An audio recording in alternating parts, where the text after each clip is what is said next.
Okay, நம்ம ஜெபித்து இந்த செய்திக்குள்ளாக கடந்து செல்லலாம். கண்களை மூடி ஜெபிக்கலாம். எங்களை நேசிக்கிற நல்ல ஆண்டவரே, இந்த காலை வேளையை தகப்பனே, உம்மை தொழுது கொள்வதற்கு நீர் எங்களுக்கு கொடுத்த இந்த நல்ல கிருபைக்காக, இரக்கங்களுக்காக நன்றி செலுத்துகிறோம் அப்பா. இந்த ஞாயிற்றுக்கிழமையிலும் கூட எத்தனையோ பேருக்கு கிடைக்காத நல்ல ஸ்லாக்கியத்தை தேவன் எங்களுக்கு கொடுத்துருக்கிறீங்க. இந்த நாள் வரையிலும் எங்களை பாதுகாத்து அரவணைத்து ஆண்டவரே எங்களை போஷித்து ஜீவனையும் சுகத்தையும் பலத்தையும் கொடுத்து நடத்தி வருகிறீங்க. நன்றி செலுத்துகிறோம் ஆண்டவரே. இப்பொழுதும் நாங்கள் உம்முடைய சமூகத்தில் சிறிது நேரம் நீர் எங்களுக்கு கொடுத்த வேதத்திலிருந்து சில வார்த்தைகளை கற்றுக்கொள்ள இருக்கிறோம். நாங்கள் கேட்கிறவராக மாத்திரமல்ல, அதன்படி செய்கிறவர்களாகவும் நாங்கள் உணர்வுள்ளவர்களாகவும் இருக்க தேவன் எங்களுக்கு இரக்கம் பாராட்டுங்க தகப்பனே.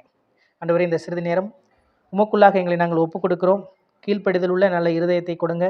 நீரே எங்களை ஆண்டு கொள்ளுங்க. ஆண்டவராக இயேசு கிறிஸ்துவ நாமத்தினாலே உமக்கு முன்பாக வேண்டுதல் செய்கிறோம் நல்ல பிதாவே, ஆமென்.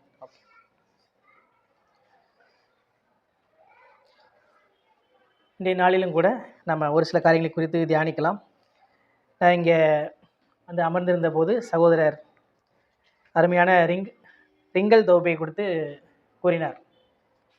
அதை குறித்து வீடியோவும் வெளியிட்டிருப்பதாக சொன்னார். நான் அதை பார்க்கல. ஒரு கோஇன்சிடென்ஸாக நானும் அவரை குறித்தே இன்றைக்கு பேசுவதற்காக தயாராகி வந்தேன். இதற்கு முன்பதாக அவரை குறித்த அநேக விஷயங்கள் உங்களுக்கு தெரிந்திருக்கும் என்று நான் விசுவாசிக்கிறேன். தேவன் நம்மை நடத்துவாராக.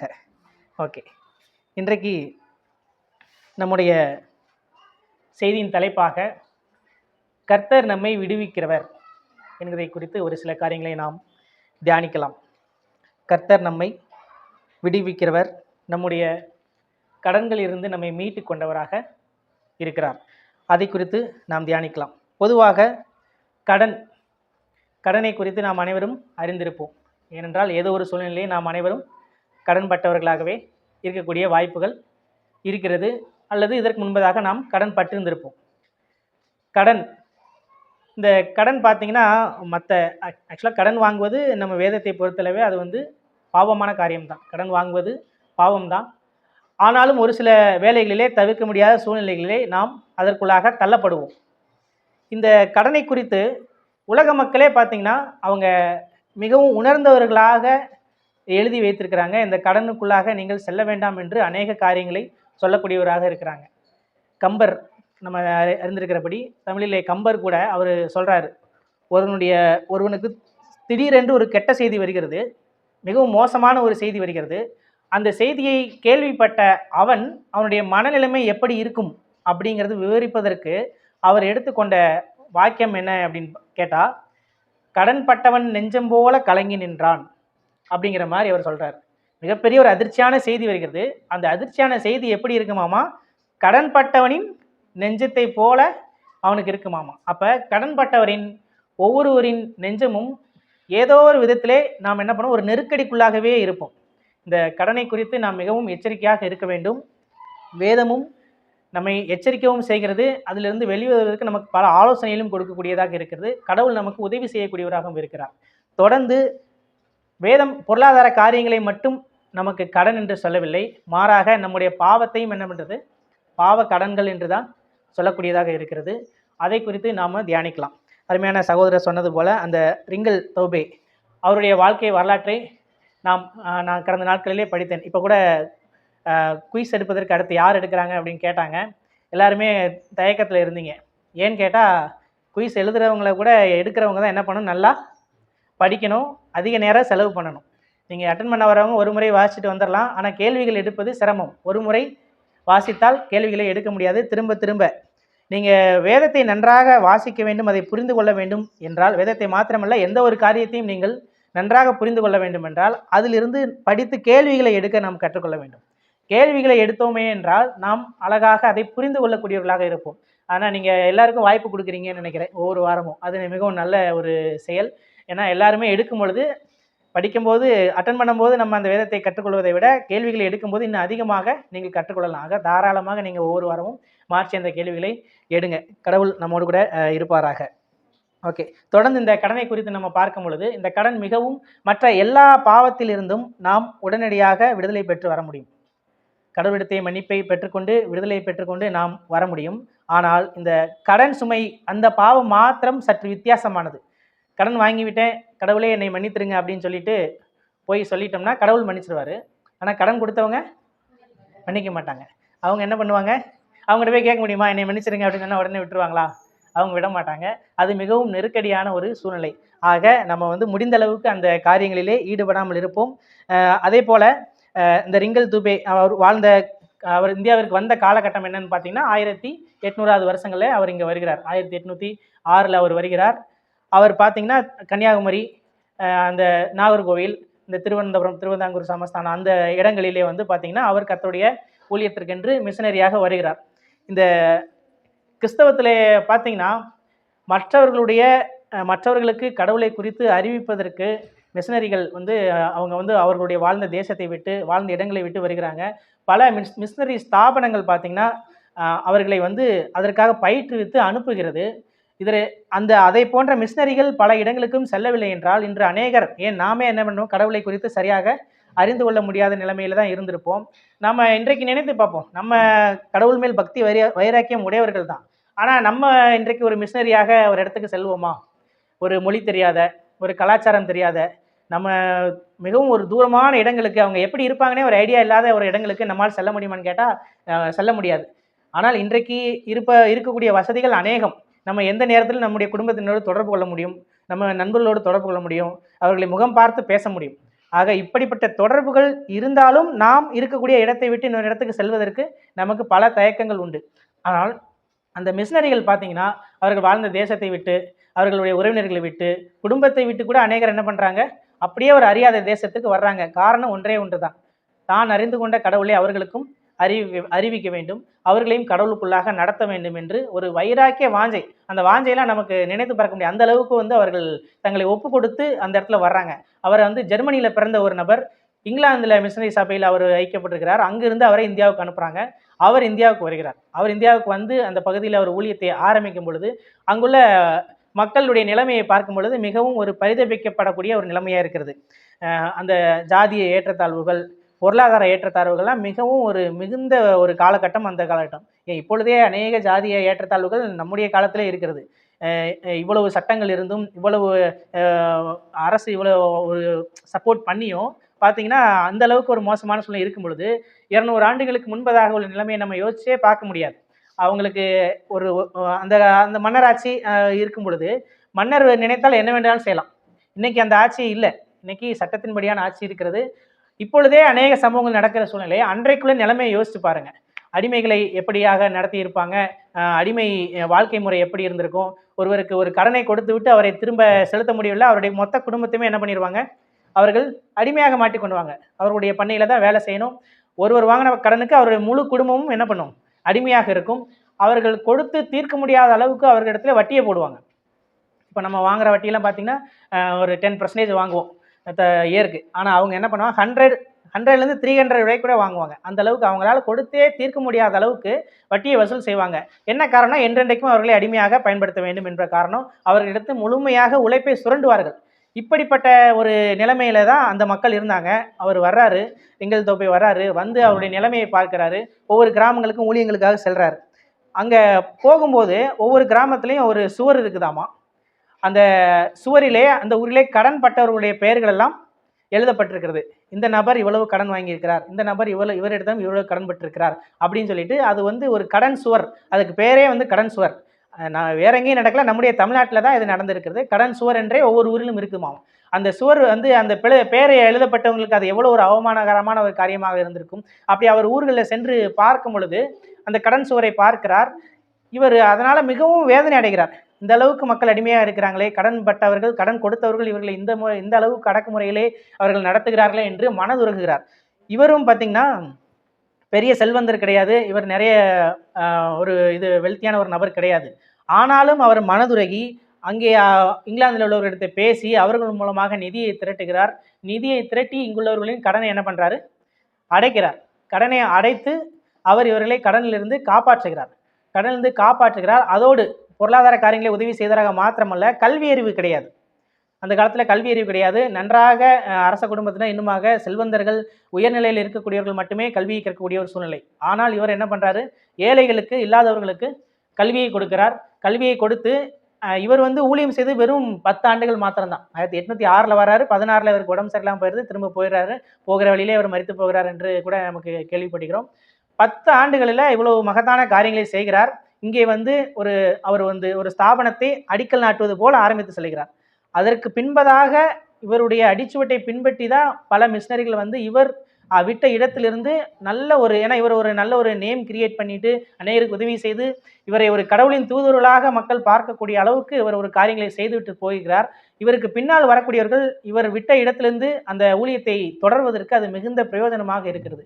ஒருவருடைய அர்ப்பணிப்பும் ஒருவருடைய ஊழியமும் பாருங்க அநேகரை அது கர்த்தருக்குள்ளாக வழி நடத்துவதற்கு ஒரு தூண்டுகோலாக இருக்கிறது. தேவன் நம்மையும் இப்படித்தான் அழைத்திருக்கிறார். நாம் இன்று கடன் பட்டவர்களா என்று நாம் பார்க்கும் பொழுது நிச்சயமாக நாம் பாவத்திலே இருக்கிறோம். பாவத்திலே நாம் கடனாளிகளாக இருக்கிறோம். ரோமர் 3ஆம் அதிகாரத்தை நாம் எடுத்துக்கொள்ளலாம். நாம் எல்லோரும் பாவிகளாக இருந்தோம் என்று முதலாவது நாம் ஒத்துக்கொள்கிறோமா? நிச்சயமாக யாருமே அதை மறுக்க முடியாது. ரோமர் 3:23 நாம் பார்க்க முடியும். வாசிங்க. ரோமர் 3:23. எல்லோரும் பாவம் செய்து தேவ மகிமை அற்றவர்களாகி. ஓகே, எல்லோரும் நாம் பாவம் செய்து தேவ மகிமை அற்றவர்களாகத்தான் இருக்கிறோம். இதை நாம் யாராலும் மறுக்க முடியாது. ஆதாமுக்குள்ளாக நாம் பிறந்த அனைவருமே நாம் என்ன பண்றோம்? பாவத்திலே தான் இருக்கிறோம். நாம் பாவிகள். முதலாவதாக பாவம். இந்த பாவம் ஒரு கடனுக்கு ஈக்குவலாக நம்ம வச்சு பார்க்கலாம். இந்த பாவ கடனை நாம் செலுத்த வேண்டும் என்றால் இந்த பாவத்திற்கு உண்டான செலுத்துவதற்குரிய வழிமுறை என்னன்னு கேட்டிங்கன்னா மரணம்தான். பாவத்தின் சம்பளம் மரணம். நாம் மரணம் அடைந்தால் மாத்திரமே இந்த பாவத்திலிருந்து பாவத்திற்கு தண்டனை நிறைவேற்ற முடியும். அது சாதாரண சரீர மரணம் கிடையாது, நித்தியமான மரணம். நித்தியமாக நரகத்திலே வாதிக்கப்பட வேண்டிய ஒன்றுதான் பாவத்தின் சம்பளமாக நமக்காக வைக்கப்பட்டிருக்கிறது. இப்படி இந்த பாவத்தின் சம்பளத்தான மரணத்தை நாம் நிச்சயமாக அடைத்து தீர்க்கவே முடியாது. அப்படி அடைத்து தீர்க்கக்கூடிய சூழ்நிலை நமக்கு வந்தால் நாம் அதோடு கூட அழிந்து போவோம். அவ்வளோதான். அதுதான் நமக்கு வைக்கப்பட்டிருந்தது. இப்படிப்பட்ட சூழ்நிலையில்தான் எப்படி அந்த பாவத்திலே இருந்து கஷ்டப்பட்ட மக்களுக்காக மிஷினரி ஒருவர் வந்து அவருடைய பாவ கடன்களை அடைத்தாரோ அதே போலத்தான் ஆண்டவராக இயேசு கிறிஸ்துவும் நமக்காக வருகிறார். ஏசாயா 61ஆவது அதிகாரத்தை நம்ம எடுத்துக்கொள்ளலாம். அந்த அதிகாரத்தில் நான் வாசிக்கும் பொழுது, கர்த்தராகிய தேவனுடைய ஆவியானவர் என்மேல் இருக்கிறார், சிறுமைப்பட்டவர்களுக்கு சுவிசேஷத்தை அறிவிக்க கர்த்தர் என்னை அபிஷேகம் பண்ணினார், இருதயம் நொறுங்குண்டவர்களுக்கு காயம் கட்டுதலையும் சிறைப்பட்டவர்களுக்கு விடுதலையும் கட்டுண்டவர்களுக்கு கட்டவிழ்த்தலை கூறவும் கர்த்தருடைய அனுக்கிரக வருஷத்தையும் நம்முடைய தேவன் நீதியை சரி கட்டும் நாளையும் கூறவும் துயரப்பட்ட அனைவருக்கும் ஆறுதல் செய்யவும் இப்படி தொடர்ந்து வருகிறது. இந்த வசனங்கள் யாரை குறித்து சொல்லப்பட்டிருக்கிறது என்றால் ஆண்டவராகிய இயேசு கிறிஸ்துவை குறித்து சொல்லப்பட்டிருக்கிறது. அந்த ஆண்டவராகிய இயேசு கிறிஸ்து இந்த பூலகத்தில் வரும்பொழுதும் இதே நிலைமைதான். அன்றைக்கு மக்களும் பட்ட துயரங்கள் அவர்கள் இருப்பதை கண்டு தேவன் மனதுருகி அந்த இடத்துல அவர் என்ன பண்ணுறாரு? வியாதியஸ்தர்களை சுகப்படுத்துகிறார், குருடர்களுக்கு பார்வை அளிக்கிறார், இன்னும் குஷ்டரோகிகளை சுகமாக்குகிறார் என்று அவர் செல்லக்கூடிய இடங்களில் எல்லாம் ஆண்டவர் மனதுருகி முதலாவதாக அவர்களுக்கு விடுதலையை கொடுக்கிறார், சரீர விடுதலையை கொடுக்கிறார். சரீர விடுதலை கொடுப்பதோ மாத்திரமல்ல, அநேக இடங்களிலே பார்த்தீங்கன்னா அவர்களுக்கு மீண்டும் மீண்டுமாக மன்னிப்பை அளிக்கக்கூடிய தெய்வமாக ஆண்டவராக இயேசு கிறிஸ்து இருக்கிறார். அதே போல கொலைசேர் 2:14. நமக்கு எதிரடையாகவும் கட்டளைகளால் நமக்கு விரோதமாகவும் இருந்த கையெழுத்தை குலைத்து அதை நடுவில் இராதபடிக்கு எடுத்து சிலுவையின் மேல் ஆணி அடித்து துரைத்தனங்களையும் அதிகாரங்களையும் முறிந்து கொண்டு வெளியரங்கமான கோலமாக்கி அவைகளின் மேல் சிலுவையிலே வெற்றி சிறந்தார். ஆமென். இந்த இடத்துல கூட ஆண்டவராகிய பிதாவாகிய தேவனுக்கும் நமக்கும் இடையிலே இருக்கக்கூடிய அந்த பாவமான காரியங்களை, நாம் அவரில் சேரக்கூடாத காரியங்களை ஆண்டவராகிய இயேசு கிறிஸ்து என்ன பண்ணுறார்? சிலுவையிலே அதை நிறைவேற்றுகிறார். நமக்காக ஒரு தண்டனையை அவர் பெற்றுக்கொண்டு அவர் சிலுவையிலே அந்த காரியங்களை என்ன பண்ணுறாரு? நிறைவேற்றி முடிக்கிறார். எப்படி அந்த கடன் சுவரிலே நம்முடைய கடன் எழுதப்பட்டிருந்தது, அதை எப்படி அந்த மிஷினரி வந்து அதை கடன்களை அடைத்து நிறைவேற்றி அவர்களை மீட்டாரோ அதே போல தம்முடைய சொந்த இரத்தத்தாலே ஆண்டவராக இயேசு கிறிஸ்து நம்முடைய பாவ கடன்களை எல்லாம் கல்வாரி சிலுவையிலே தீர்க்கக்கூடியவராக இருக்கிறார். அதே நேரத்தில் நாம் பாவத்திலிருந்து விடுதலையை பெற்றுக்கொள்கிறோம் கர்த்தரிடத்திலிருந்து. அந்த விடுதலையை பெற்றுக்கொள்ளுகிற நாம் அதை தொடர்ந்து இருக்கக்கூடிய காலங்களிலே நாம் என்ன செய்ய வேண்டும் என்றால், நாம் விடுதலையை பெற்றுக்கொண்டது போல அநேகருக்கும் நாம் என்ன பண்ண வேண்டும்? அந்த வழியை காண்பிக்க வேண்டும். பொதுவாக தேவனிடத்திலிருந்து இரக்கங்களை பெற்றுக்கொண்ட நாம் அதே இரக்கத்தை மற்றவர்களுக்கும் காண்பிக்கக்கூடிய ஒரு சூழ்நிலை நாம் இருக்க வேண்டும். அதைத்தான் தேவன் அநேக இடங்களில் எதிர்பார்க்கிறார். பார்த்திங்கன்னா இன்றைக்கு பொதுவாக சபைக்குள்ளே பார்த்திங்கன்னா அஹ், ரொம்ப நாள் இருப்பாங்க சில பேர், புதிதாக சில பேர் வந்து கொண்டிருப்பாங்க. புதிதாக வந்திருப்பாங்க. ஒரு சில மோசமான காரியங்களை அதற்கு முன்பதாக அவருடைய வாழ்க்கையிலே இருந்திருக்கும். அவர்கள் அதையெல்லாம் தேவனிடத்தில் அறிக்கையிட்டு அவர்கள் சபைக்குள்ளாக வரும்பொழுது, ஏற்கனவே இருக்கக்கூடிய நாம் என்ன பண்ணுவோம், சில நேரங்களிலே நம்முடைய இருதயத்திலே அவர்கள் பெற்றுக்கொண்ட மீட்பை கேள்விக்குறி ஆக்கும் வண்ணமாக ஒரு சில எண்ணங்கள் நமக்கு தோன்றும். ஏனென்றால் அவர் அவர் முன்னாட்கள் இருந்த நிலைமை எனக்கு தெரியாதா, ஆனால் இப்போ என்ன பண்ணுறாரு, மிகவும் பரிசுத்தர் போல ஒரு இது பண்ணிட்டு இருக்கிறாரு அப்படின்னு ஒரு சில வந்து காரியங்கள் நமக்கு மனதில் தோன்றும். தேவனே மன்னித்தாலும் என்ன பண்ண மாட்டோம், அநேக இடங்களிலே நாம் வந்து மன்னிக்க மாட்டோம். கர்த்தரிடத்திலிருந்து நமக்கு பரிபூர்ண விடுதலை வேண்டும். ஆனால் பக்கத்தில் உள்ளவங்களுக்கு என்ன பண்ணக்கூடாது, எந்த வகையிலும் அந்த விடுதலை வந்து கிடைத்ததை நம்மளால் என்ன பண்ண முடியாது, ஏற்றுக்கொள்ள முடியாது. வேதத்தில் அநேக இடங்களிலே இப்படியான சம்பவங்கள் இருக்கும். இந்த நினிவே மக்களை நினிவேக்கு போகும் பொழுது யோனா அப்படிதான். அங்கே ஒரு நாடே பார்த்தீங்கன்னா பாவத்தில் இருக்குது. இவர் மூலமாக ஒரு செய்தி போய் அவங்க மீட்பை பெற்றுக்கொள்கிறாங்க. ஆனால் அது வந்து பார்த்தீங்கன்னா நினிவேக்கு யோனாவுக்கு என்ன என்ன எப்படி இருக்குது, தாங்கிக் கொள்ளவே முடியலை. அந்த அளவுக்கு வர அப்படியே ஒரு பத்தி எரியுது. ஆண்டவரே, நான் தான் சொன்னேன்ல, நீங்கள் வந்து மன்னிக்கிறவர், இரக்கமுள்ளவர், இதைத்தான் சொல்லி நான் வரமாட்டேன்னு சொன்னேன். ஆனால் என்ன பண்ணிட்டீங்க, நீங்கள் வந்துட்டு இப்போ அவங்கள மன்னிச்சிட்டீங்க. இவர் என்ன பிளான் பண்ணியிருந்தா போய் சொல்லுவாங்க எப்படின்னு கேட்க மாட்டாங்க. நம்ம தூரத்துலேருந்து நகரம் அப்படி நல்லா பத்தி எரியுதை பார்த்துட்டு அப்படியே வந்துடுவோம் அப்படின்னு நினச்சி போயிருக்கிறாரு. அவங்க மனம் திரும்பவும் இவருக்கு வந்து கடவுள் மன்னிக்கவும் இவரால் அதை பொறுத்து கொள்ள முடியலை. அந்த மாதிரி ஒரு சூழ்நிலை யோனாவுடைய மனநிலைமை நமக்கு சில நேரங்களே இருக்கும்.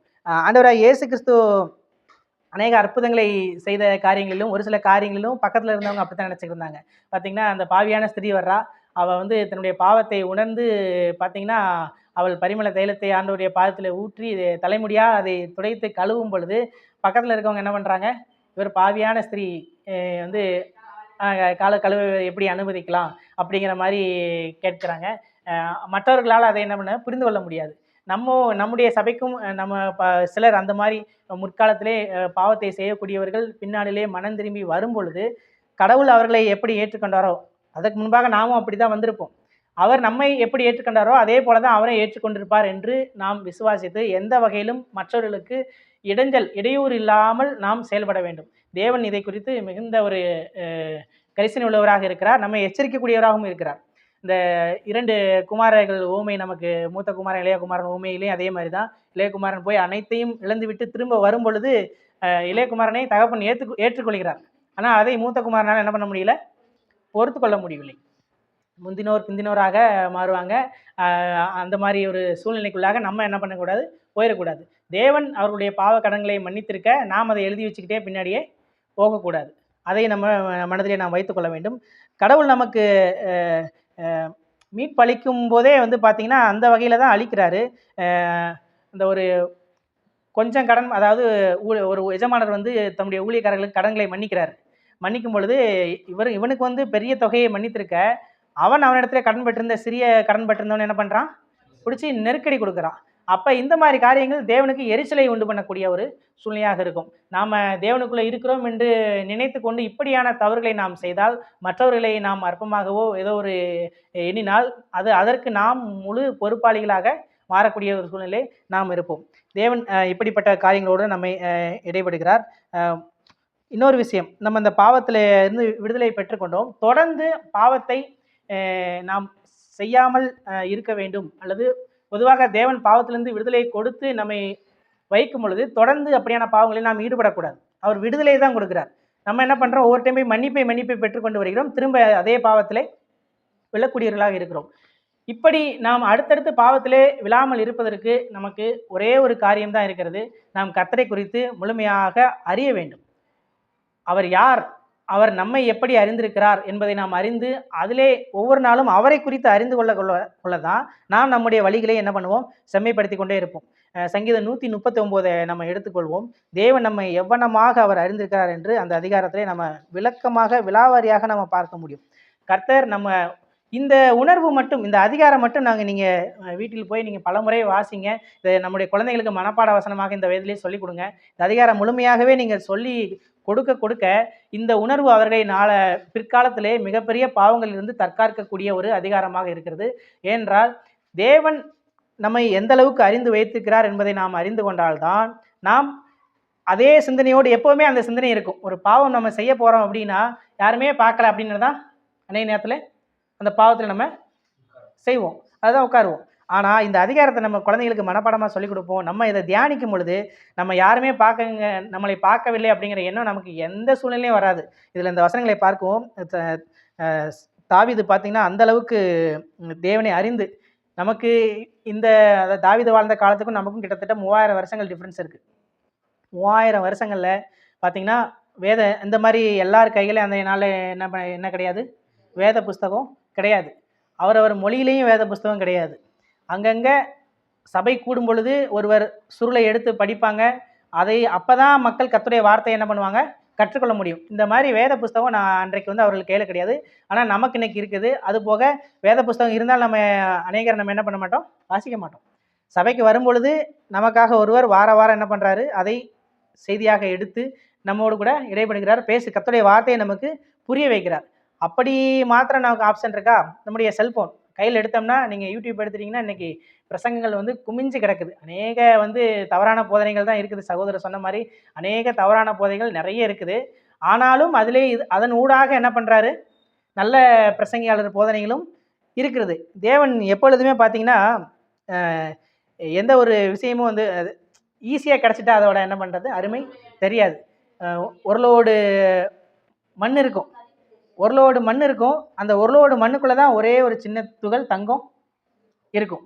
அந்த தங்கத்தை நீங்கள் தேடி எடுக்க வேண்டும் என்றால் அந்த மண்ணை நீங்கள் என்ன பண்ணணும், அலசி ஆராயணும். எதையுமே இலகுவாக கிடைக்காது. அதே போல தான் நல்ல சத்தியங்களும் வேதம் நமக்கு புத்தகமாக கைகளில் இருந்தாலும் அதை நமக்கு விலக்கி காண்பிக்கக்கூடிய போதகர்கள் அநேகர் இருக்கிறாங்க. அதுலேயும் தங்களுடைய சுயலாபத்துக்காக செய்கிற போதகர்கள் இன்றைக்கு ஏராளம். எங்கே போனீங்கனாலும் பரவாயில்ல. இந்த கடனை குறித்து நம்ம பார்க்கும் பொழுது கடனிலே நீங்கள் நல்ல போதர் என்ன சொல்லுவார், நீங்கள் எப்படிப்பட்டாலும் கடன் வாங்காமல் இருங்க அப்படிம்பார். ஆனால் இன்றைக்கு சூழ்நிலையில் நம்ம பெரிய கடன்களே விழுவதற்கு மிக முக்கிய காரணம் அப்படின்னு பார்த்தீங்கன்னா, நிறைய பேர் இந்த வீடு கட்டுறதுல தான் போய் என்ன பண்ணுறாங்க, சிக்கிக்கிறாங்க. நம்ம ரியல் லைஃப்பில் நம்ம யோசித்தோம் அப்படின்னு கேட்டிங்கன்னா, ஒரு 2 பேரை உதாரணமாக எடுத்துக்கலாம். 2 பேரும் ஒரே நிறுவனத்தில் ஒன்றாக வேலை செய்கிறாங்க. ஒரு குறிப்பிட்ட வருமானம் 2 பேத்துக்கு வருது. இப்போ 2 பேர் கையிலையும் ஒரு குறிப்பிட்ட நாள் கழிச்சு ஒரு 10 லட்ச ரூபா பணம் இருக்குதுன்னு வச்சுக்கலாம். இவர்கிட்டையும் 10 லட்சம் இருக்குது, இவர்கிட்டையும் 10 லட்சம் இருக்குது.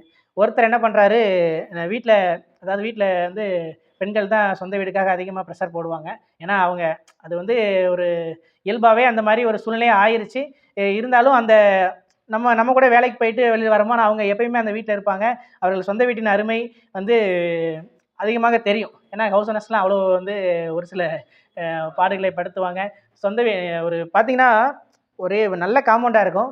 அங்கே சொந்த வீடு வச்சுருக்கவங்கள்ட்ட ஒரு மாதிரி பேசுவாங்க, அதே வீட்டில் பக்கத்தில் வாடகை இருக்கவங்ககிட்ட வேறு மாதிரி பேசுவாங்க. அந்த காரியங்கள்லாம் இருக்கும். இப்போ நாங்கள் இருக்கக்கூடிய குடியிருப்பிலே பார்த்தீங்கன்னா சொந்த வீடு வச்சுருக்கவங்ககிட்ட ஒரு மாதிரி இடைபடுவாங்க. அங்கே ஒரு மீட்டிங்னா அசோசியேஷன் மீட்டிங்லாம் நடத்துவாங்க. அப்போ நம்ம எந்திரிச்சு பேசுகிறதுக்கே நமக்கு கஷ்டமாக இருக்கும். ஏன்னா வாடகை வீட்டில் இருக்கிறோம், நீங்கள் என்ன பேசுகிறீங்க அப்படிங்கிற மாதிரி ஏதாவது சொல்லிடுவாங்க. அப்போ நம்ம அந்தளவுக்கு ஒரு மோசமான சூழ்நிலை. இதை தவிர்க்க என்ன பண்ணுவாங்க, எப்படியாவது விரைவிலே சொந்த வீடு வாங்கணும் அப்படின்னு நினச்சிட்டு போகிறாங்க. அது மாதிரி தான் நான் சொன்ன நபரில் ஒருத்தர் 10 லட்ச ரூபா வச்சுருக்கிறாரு. என்ன பண்ணுறாரு, மனைவி நகையில் இடம் வைக்கிறாரு. இன்னும் சொந்த பங்கிட்ட 1-2 வச்சு ஒரு 15 லட்சத்தை இன்சியலாக போட்டு ஒரு 50 லட்ச ரூபாய்க்கு வீடை வாங்கிடுறாரு. இன்னொருவர் என்ன பண்ணுறாரு, அதே ஒருத்தர் அதே 10 லட்சத்தை வச்சு அடுத்த லெவல் தொழிலை அடுத்த கட்டத்துக்கு முன்னேற்றம் செய்கிறார். தொழிலை விரிவாக்குகிறார். ஒருவர் வீடு வாங்குகிறார். இப்போ 2 பேரும் அப்படியே போய்கிட்டு இருக்காங்க. இன்னொரு 10 வருஷம் கழிச்சு அவங்களுடைய வாழ்க்கையை நம்ம பார்க்கும்பொழுது என்ன தெரியுமா நடக்கும், அந்த வீட்டை கட்டினவர் என்ன பண்ணுவார், மாதம் அந்த இஎம்ஐ கட்டுவதற்காக ஓடி உழைத்து கொண்டே இருப்பார். ஒரு நாள் கூட அவரால் அந்த வீட்டை நிம்மதியாக இருக்க முடியாது. ஒரு நாள் லீவ் போட்டாலும் அவருக்கு வருமானம் வராது. அவரால் அந்த இஎம்ஐ கட்ட முடியாது. இன்னும் வாங்கினவங்க கேட்பாங்க, எந்த ஒரு ஃபங்க்ஷன் வந்தாலும் அடுத்த டைமு நகையை எப்போ மீட்டு தருவீங்க அப்படின்னு தான் ஒரு பார்வை வரும். ஏனென்றால் அந்த ஃபங்க்ஷனுக்கு ஏதோ ஒன்று போட்டுட்டு போயிடணும். அந்த மாதிரி ஒரு சூழ்நிலை பொதுவாக இருக்குது. நகை போடக்கூடிய பெண்கள் பொதுவாக மனநிலை அந்த மாதிரி தான் இருக்கும்.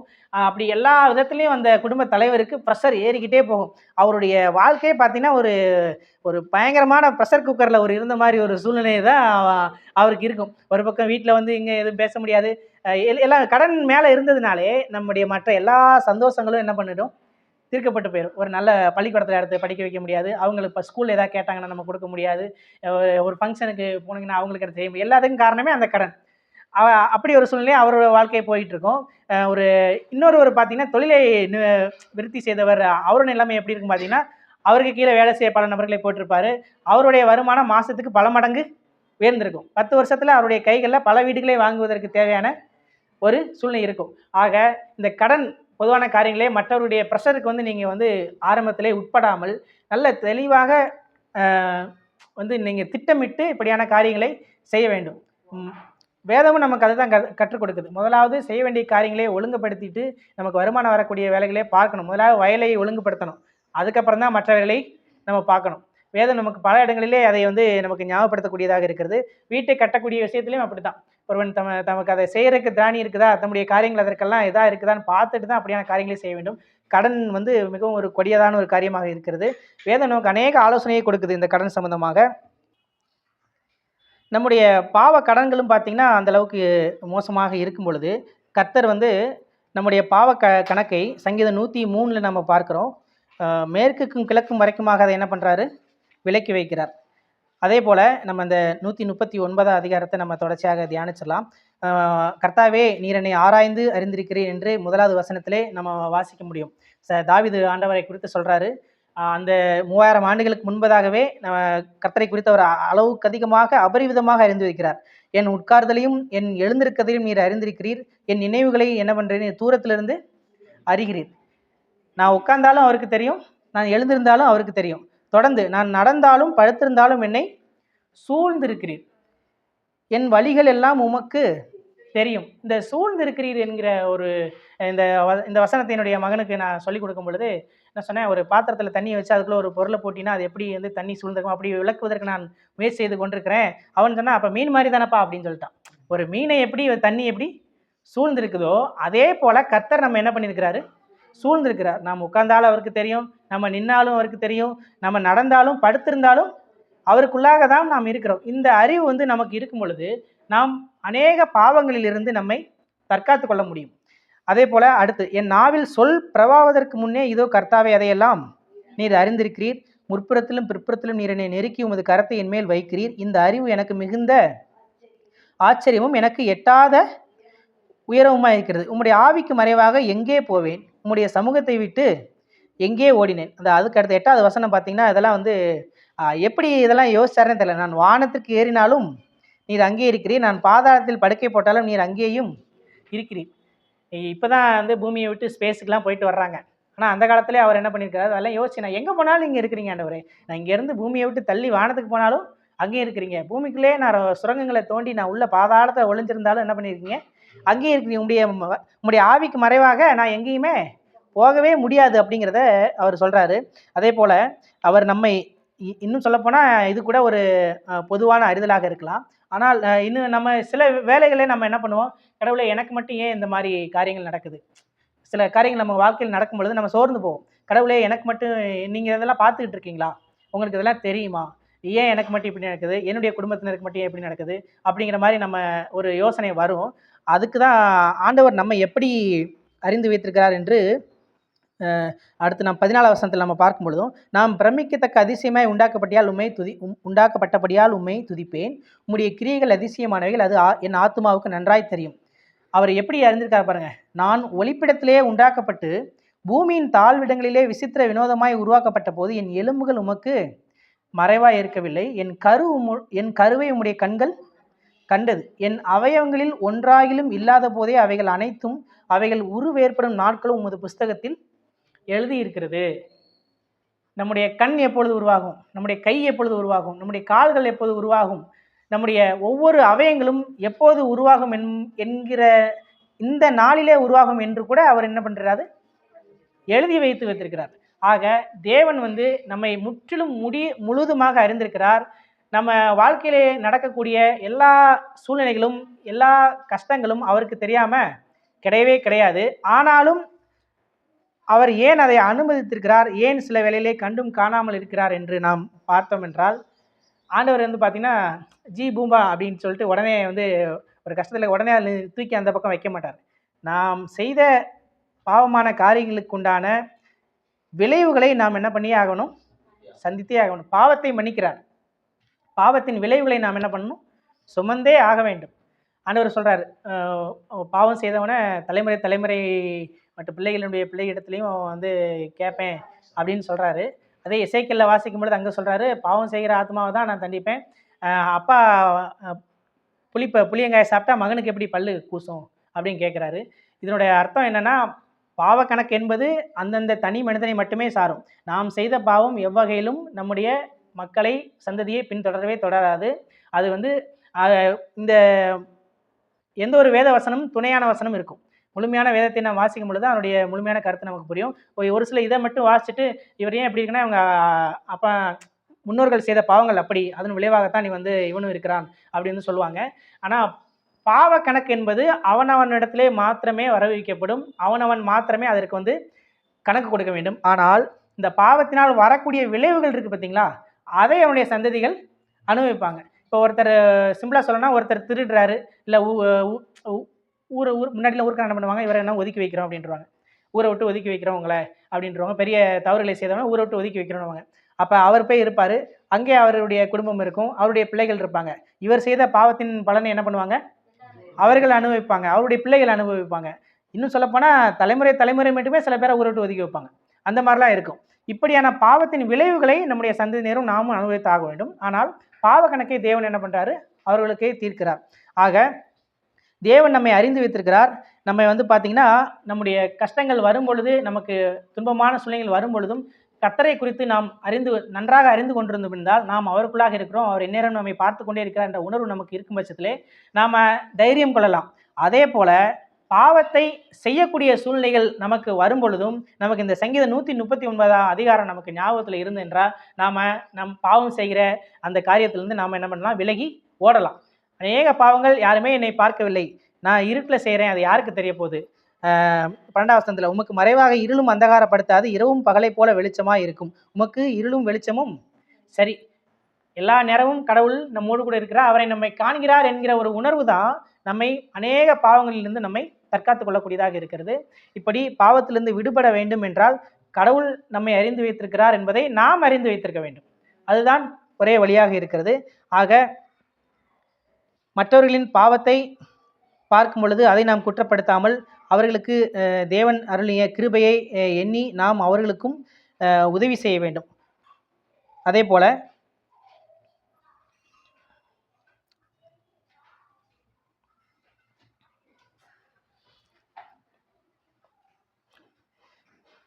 பாவத்திலிருந்து விடுதலை பெற்றுக் கொண்டிருக்கிறோம். பாவத்திற்கு தேவன் நம்மை பிள்ளைகளாக மாற்றி இருக்கிறார். இப்பொழுது அவர் மற்றவர்களை நாம் மன்னிக்கும்படியான ஆற்றலை கூட நமக்கு என்ன பண்ணியிருக்கிறாரு, அவர் கொடுத்திருக்கிறார். இப்படிப்பட்ட நல்ல தெய்வத்தை நாம் வந்து தெய்வமாக கொண்டிருக்கிறோம். நம்ம இந்த திருப்பூர் சூழ்நிலை வந்து அநேக வேலைகள், எல்லாருமே வேலைகள் செய்யக்கூடிய சூழ்நிலை இருக்கும், எல்லாருக்கும் 8:30 வரைக்கும் வேலைகள்லாம் இருக்கக்கூடிய சூழ்நிலைகள் உண்டு. இப்படி கடுமையான சூழ்நிலைகள் மத்தியிலும் இந்த திருப்பூர் வந்து பாவம் செய்வதற்கும் ஒரு இலகுவான ஒரு இடம். பார்த்திங்கன்னா ஜன நெருக்கடி, எங்கே போனாலும் வந்து ஜன நெருக்கடியான ஒரு சூழ்நிலை.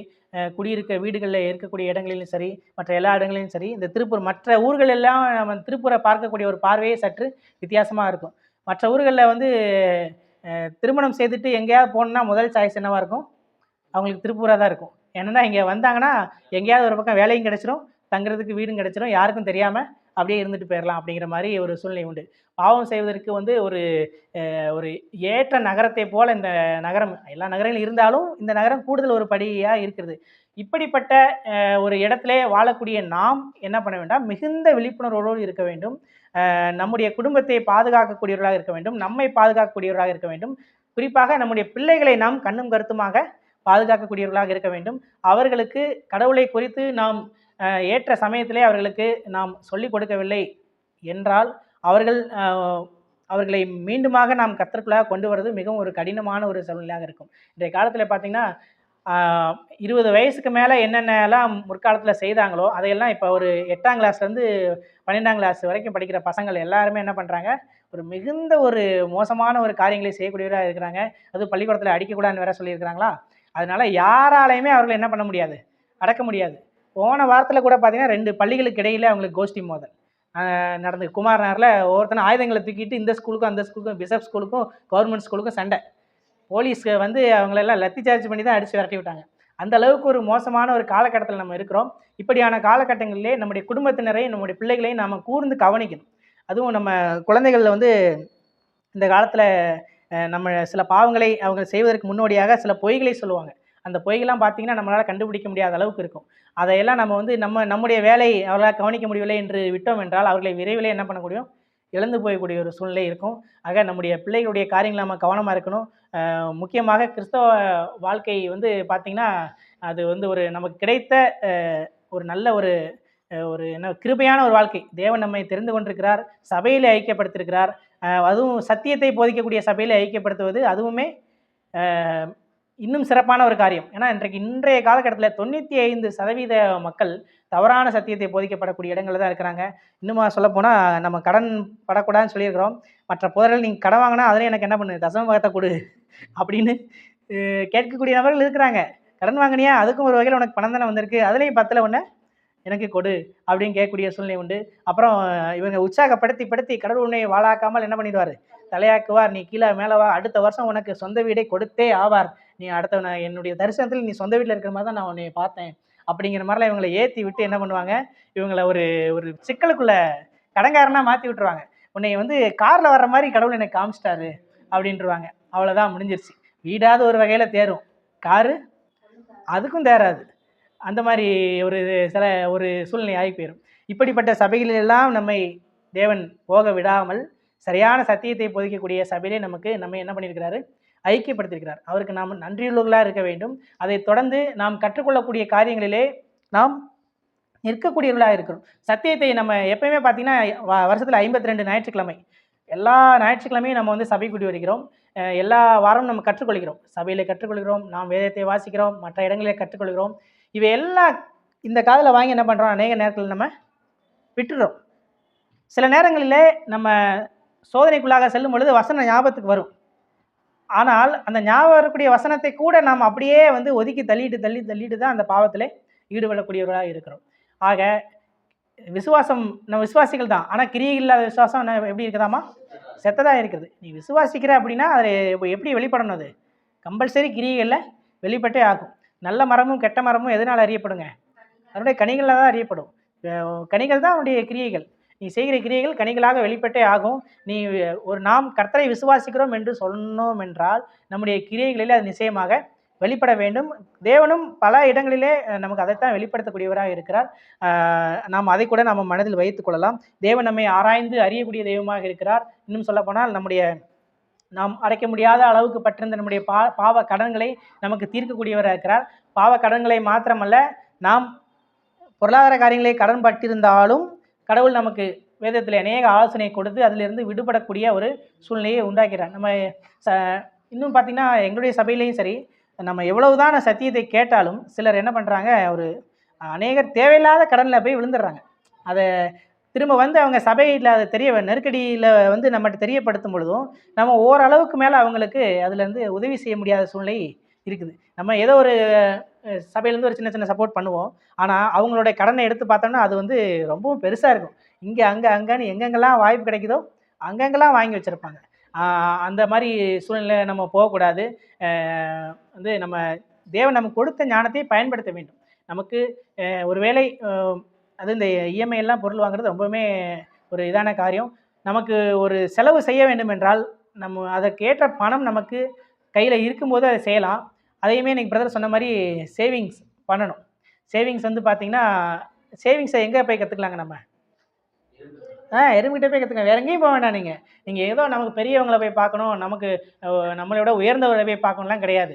சாதாரண கீழே குனிஞ்சு பார்த்தீங்கன்னா தெரியும், எறும்புகிட்ட போய் கற்றுக்கலாம். எங்கேயாவது ஒரு எறும்பு சும்மா இருந்தால் பார்த்துருக்கீங்களா? போய்கிட்டே இருக்கும்ல, எங்கிட்டாவது அது போய்கிட்டே இருக்கும். ஒரு எறும்பு ஒரு இடத்துல ஒரு இனிப்பையோ ஒரு உணவுப் பொருளையோ பார்த்துருச்சுன்னா அதோட வேலை அதை கொஞ்சத்தை எடுத்துகிட்டு போய் நேராக அந்த கூட்டில் வச்சுட்டு அடுத்த லைன் அப்படியே ட்ரெயின் மாதிரி வரும். நேராக அங்கே வந்துட்டு அந்த பொருள் முடிகிற வரைக்கும் அதை சேமித்து வச்சுக்கிட்டே இருக்கும். எதுக்கு? மழை காலத்தில் அதுக்கு வந்து பயன்படுத்துறதுக்காக சேமித்து வச்சுட்டு இருக்கு. ஆக இந்த கடல்லேருந்து தப்பிக்க இன்னொரு வழி, அந்த எறும்பை போல் நம்ம சுறுசுறுப்பாக வேலை செஞ்சுக்கிட்டே இருக்கணும். வேலை செஞ்சால் ஒழிய நம்ம 2 மணி நேரம் கண்ணீரோடு ஜெபம் பண்ணுங்க, இல்லை நான் உபவாசம் இருந்து வாரத்தில் ஒரு நாள் நான் சனிக்கிழமை சாப்பிடாமல் இருந்து ஜெபம் பண்ணுங்க, இல்லை நான் ஆண்டவருடைய சமூகத்தில் அழுது ப்ரேயர் பண்ணுங்க அப்படின்னு சொன்னால் கடன் பிரச்சனை என்ன ஆகாது, மாறாது. ஒரே வழி, வேலை செய்தே ஆக வேண்டும். வேலை செஞ்சால் தான் அந்த பிரச்சனை தீரும். அநேக கிறிஸ்தவர்கள் பார்த்தீங்கன்னா நல்லா கற்றுக்குவாங்க. ஆனால் அவர்கள் வாழ்க்கையில் பார்த்தீங்கன்னா சோம்பேறிகளாக இருப்பாங்க. சோம்பேறிகளாக இருப்பாங்க. சரியாக வேலைக்கு போக மாட்டாங்க. ஆனால் இந்த பக்கம் வந்து ஆண்டவர்ட்ட கடவுளே எனக்கு மன்னிங்க. அவர் எப்படிங்க மன்னிக்க முடியும்? நீங்கள் ஒரு வேலையை செஞ்சீங்கன்னா தான் பிரதர் சொல்கிறேன்ல, தண்ணீர்கள்ல ஆகாரத்தை போடு. என்னைக்கா ஒரு நாள் போடணும்ல. போட்டால் தானே அதில் நீங்கள் வலையை போட்டால் தான் ஆண்டவர் அதில் அதிகமான மீனை கொடுக்க முடியும். நான் வலையே போட மாட்டேங்க, ப்ரேயர் பண்ணிக்கிட்டே இருப்பேங்க, எனக்கு மீனை கொடுங்க எப்படி மீனாக வந்து நம்ம போட்டில் வந்து துள்ளி குதிச்சு விழுகுமா? விழுகாது. நம்ம கடலுக்கு போகணும், நம்ம கஷ்டப்பட்டு துடுப்பை போடணும், அங்கே கொண்டு வலையை கொண்டு வீசணும். வீசி அந்த வீசுகிற வலையில தான் வந்து மீன்கள் அதிகமாக வர வைக்க தான் தேவனால் முடியுமே ஒழிய, நீங்கள் வலையே போடலை, குதிரை சொன்ன மாதிரி குதிரை எத்தனை நாளுக்காக ஆயத்தப்பட்டால் தான் ஜெயத்தை கத்தர் கொடுக்க முடியும். அதே போல் இதை வந்து இன்னொரு விதமாக நம்ம புரிந்து கொள்ளக்கூடாது. எல்லாமே நான் வந்து சுறுசுறுப்பாக வேலை செஞ்சிருவேன், எல்லாம் இந்த சுயபலத்தினாலேயே செஞ்சிருவேன் அப்படின்னும் அந்த ஒரு எக்ஸ்ட்ரீமெண்ட்டுக்கும் நம்ம என்ன பண்ணிடக்கூடாது, போயிடக்கூடாது. இஸ்ரேல் ஜனங்கள் அநேக போரில் வெற்றி பெற்றாங்க. இப்படி பல வெற்றிகளை பெற்றுக்கிட்டே போயிட்டு இருக்கும்போது ஒரு இடத்துல தாவீது என்ன பண்ணுறாரு, ஆட்களை எண்ணிடுறாரு. படை வீரர்கள் நம்மகிட்ட எத்தனை வீரர்கள் இருக்குது எண்ணிடுறாரு. அப்படின்னு எண்ணும் போது இந்த ஒரு செயல் ஆண்டவருக்கு மிகப்பெரிய கோபத்தை உண்டாக்கிடுச்சுங்க. ஏன்னா அவர் என்ன பண்ணாருங்க, நம்மகிட்ட எத்தனை படை வீரர்கள் இருக்கிறாங்க எண்ணிட்டார். அது ஒரு தவறா? இல்லை, அது ஒரு தவறா அப்படின்னு கேட்டால் ஆண்டவருடைய பார்வையில் அது ஒரு மிகப்பெரிய தவறாக இருக்கிறது. ஏன் அப்படின்னு கேட்டால், இதுக்கு முன்பதாக அவங்க எகிப்திலேருந்து ஒரு ராஜ்யத்துக்குள்ளாக வர்ற வரைக்கும் அவர்கள் நீங்கள் வேதத்தை தொடர்ந்து வாசிக்கும் பொழுது போர்கள் எல்லா பிரச்சனைகள் ஒவ்வொரு பிரச்சனையாக வரும். ஒவ்வொரு போர்களாக செய்யும் பொழுது பார்த்தீங்கன்னா ஒவ்வொன்றையும் வித்தியாசமாக தேவன் அவர்களை வெற்றி சிறக்க பண்ணியிருப்பார். ஒரு இடத்துல மொத்தமாக நிறைய பேர் போருக்கு போகிறாங்க, நீங்கள் போய் குளத்துல தண்ணி குடிக்க விட யாரெல்லாம் நக்கி நான் குடிக்கிறாங்களோ அவங்கள வந்து நீ வந்து பிரித்து வை அப்படிங்கிறாரு.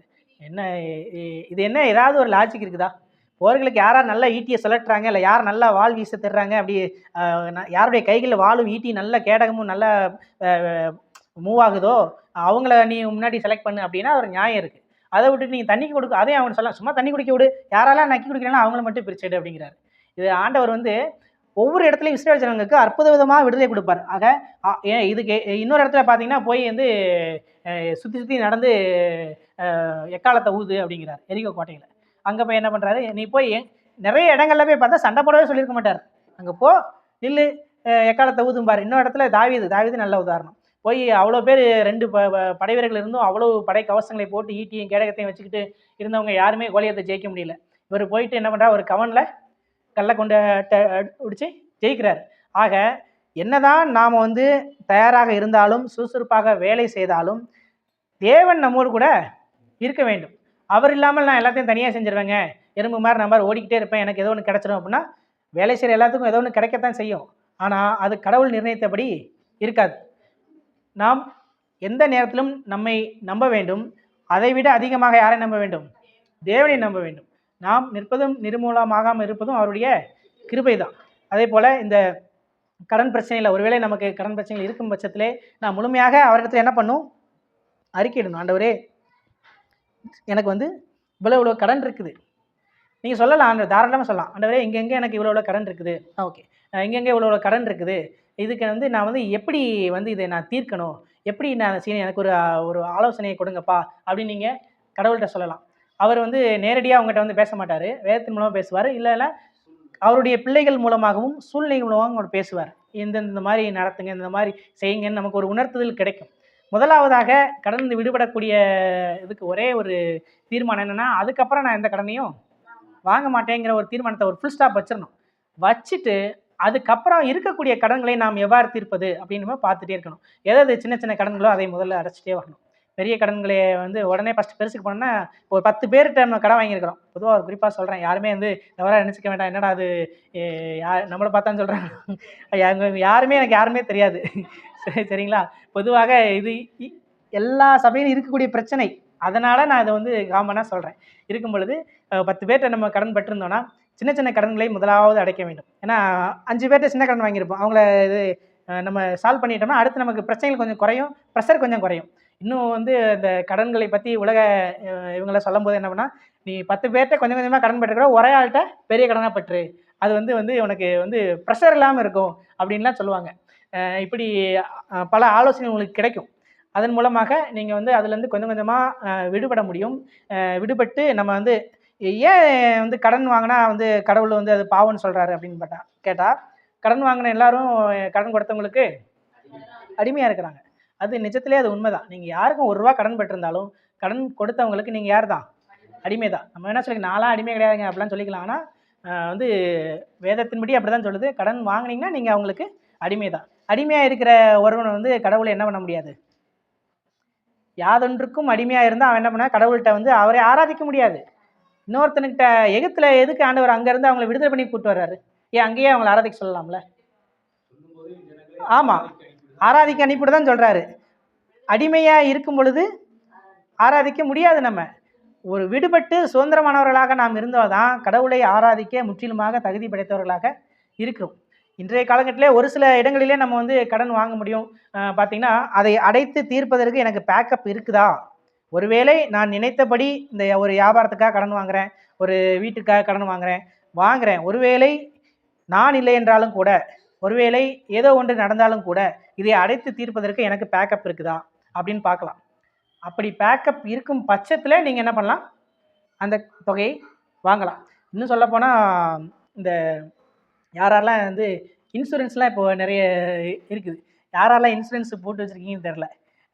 இன்சூரன்ஸ் ஸ்கீம் நம்ம சில வியாதிகள்லாம் நமக்கு வரும் பொழுது 10-20 வருடங்கள் நம்ம உழைத்து சிறுக சிறுக சேர்த்து வச்சுருப்போம். அந்த ஒரு வியாதியில் அத்தனை காசும் போயிடும். 10 வருடங்கள் 20 வருடங்கள் நம்ம உழைப்பு, ஒரு குடும்பத் தலைவருக்கு ஒரு வியாதி வந்துருச்சுன்னா அந்த மொத்த குடும்பத்தின் சேமிப்பும் அதில் டோட்டலாக காலியாயிருங்க.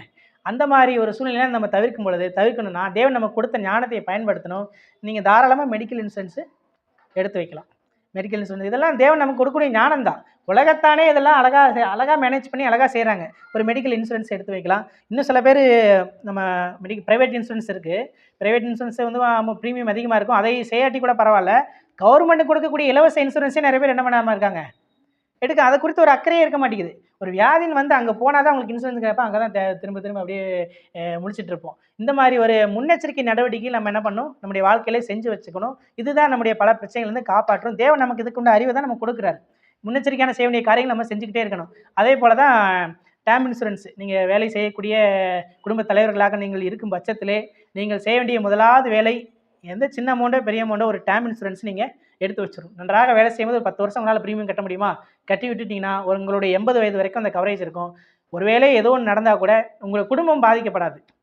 சில எனக்கு தெரிஞ்ச 2-3 குடும்பம்லாம் இருக்குது. அந்த குடும்பத்தில் வேலை செய்யக்கூடிய ஒரு நபர் அந்த இடத்துல அவர் சடனாக அவர் இல்லை என்றால் அந்த முழு குடும்பமும் அப்படியே கொலாப்ஸ் ஆயிடும். அது வரைக்கும் அவர்கள் எந்த ஒரு குறையுமே இன்றி வாழ்ந்தவங்க அதுக்கப்புறம் டோட்டலாகவே கீழே வந்து போயிடுவாங்க. அவங்க நிலைமையே முற்றிலுமாக மாறிடும். இதெல்லாம் தேவன் நமக்கு கொடுத்த ஞானத்தை வைத்து, இதுக்கு ஆப்ஷன்லாம் பரவாயில்ல, நமக்கு ஆப்ஷன் இருக்குது. இதெல்லாம் நம்ம பயன்படுத்தி வைக்கணும். எங்கள் பிரதர் நமக்கு வருகிற சம்பளம் நம்முடைய அன்றாட வாழ்க்கையை நடத்துவதற்கே போதவில்லையே அப்படின்று நம்ம யோசிக்கலாம். ஆனாலும் ஒரு சேமிப்பு போன்ற ஒரு ஒரு சிறிய தொகை இதில் வந்து நம்ம என்ன பண்ணணும், இதுக்காக ஒதுக்கி வைக்கணும். இல்லை என்றால் அந்த அந்த சூழ்நிலை வந்துருச்சுன்னா அதுக்கப்புறம் நம்மளால் என்ன பண்ண முடியாது, எதுவுமே பண்ண முடியாது. யாருமே வந்து எனக்கு இது நடந்துடும் அப்படின்னு சொல்லிட்டு கடவுள் மேலே தான் நம்ம நம்பி செய்கிறோம். கடவுள் மேலே தான் நம்ம சில பேர் என்ன பண்ணால் இன்சூரன்ஸாக அவங்களுக்கு எடுத்து அவங்களுக்கு கடவுள் நம்பிக்கை இல்லை அப்படின்லாம் சில பேர் போதிப்பாங்க. அந்த மாதிரிலாம் வந்து நம்ம நினைக்க தேவையில்லை. இதெல்லாம் தேவன் நமக்கு கொடுத்துருக்கக்கூடிய முன்னெச்சரிக்கையான நல்ல ஞானம். இந்த உலகத்தில் இருக்கக்கூடிய நாள் வரைக்கும் நம்ம உலகத்தோடு ஒன்றி தான் இருக்கணும். இதில் வந்து செய்யக்கூடிய காரியங்களை நாம் ஞானமாக என்ன பண்ணணும், செஞ்சு தான் ஆகணும். இந்த கடலிலிருந்து தப்பிப்பதற்கு, வியாதியிலிருந்து மருத்துவ செலவுகளை பார்ப்பதற்கு இதெல்லாம் நீங்கள் இன்சூரன்ஸ் எடுக்கணும்னா நீங்கள் எடுத்து வச்சுக்கோங்க. அதெல்லாம் நம்ம செய்யணும். தேவன் வந்து நமக்கு ஒரு நல்ல ஒரு ஞானத்தை கொடுத்துருக்கிறார்.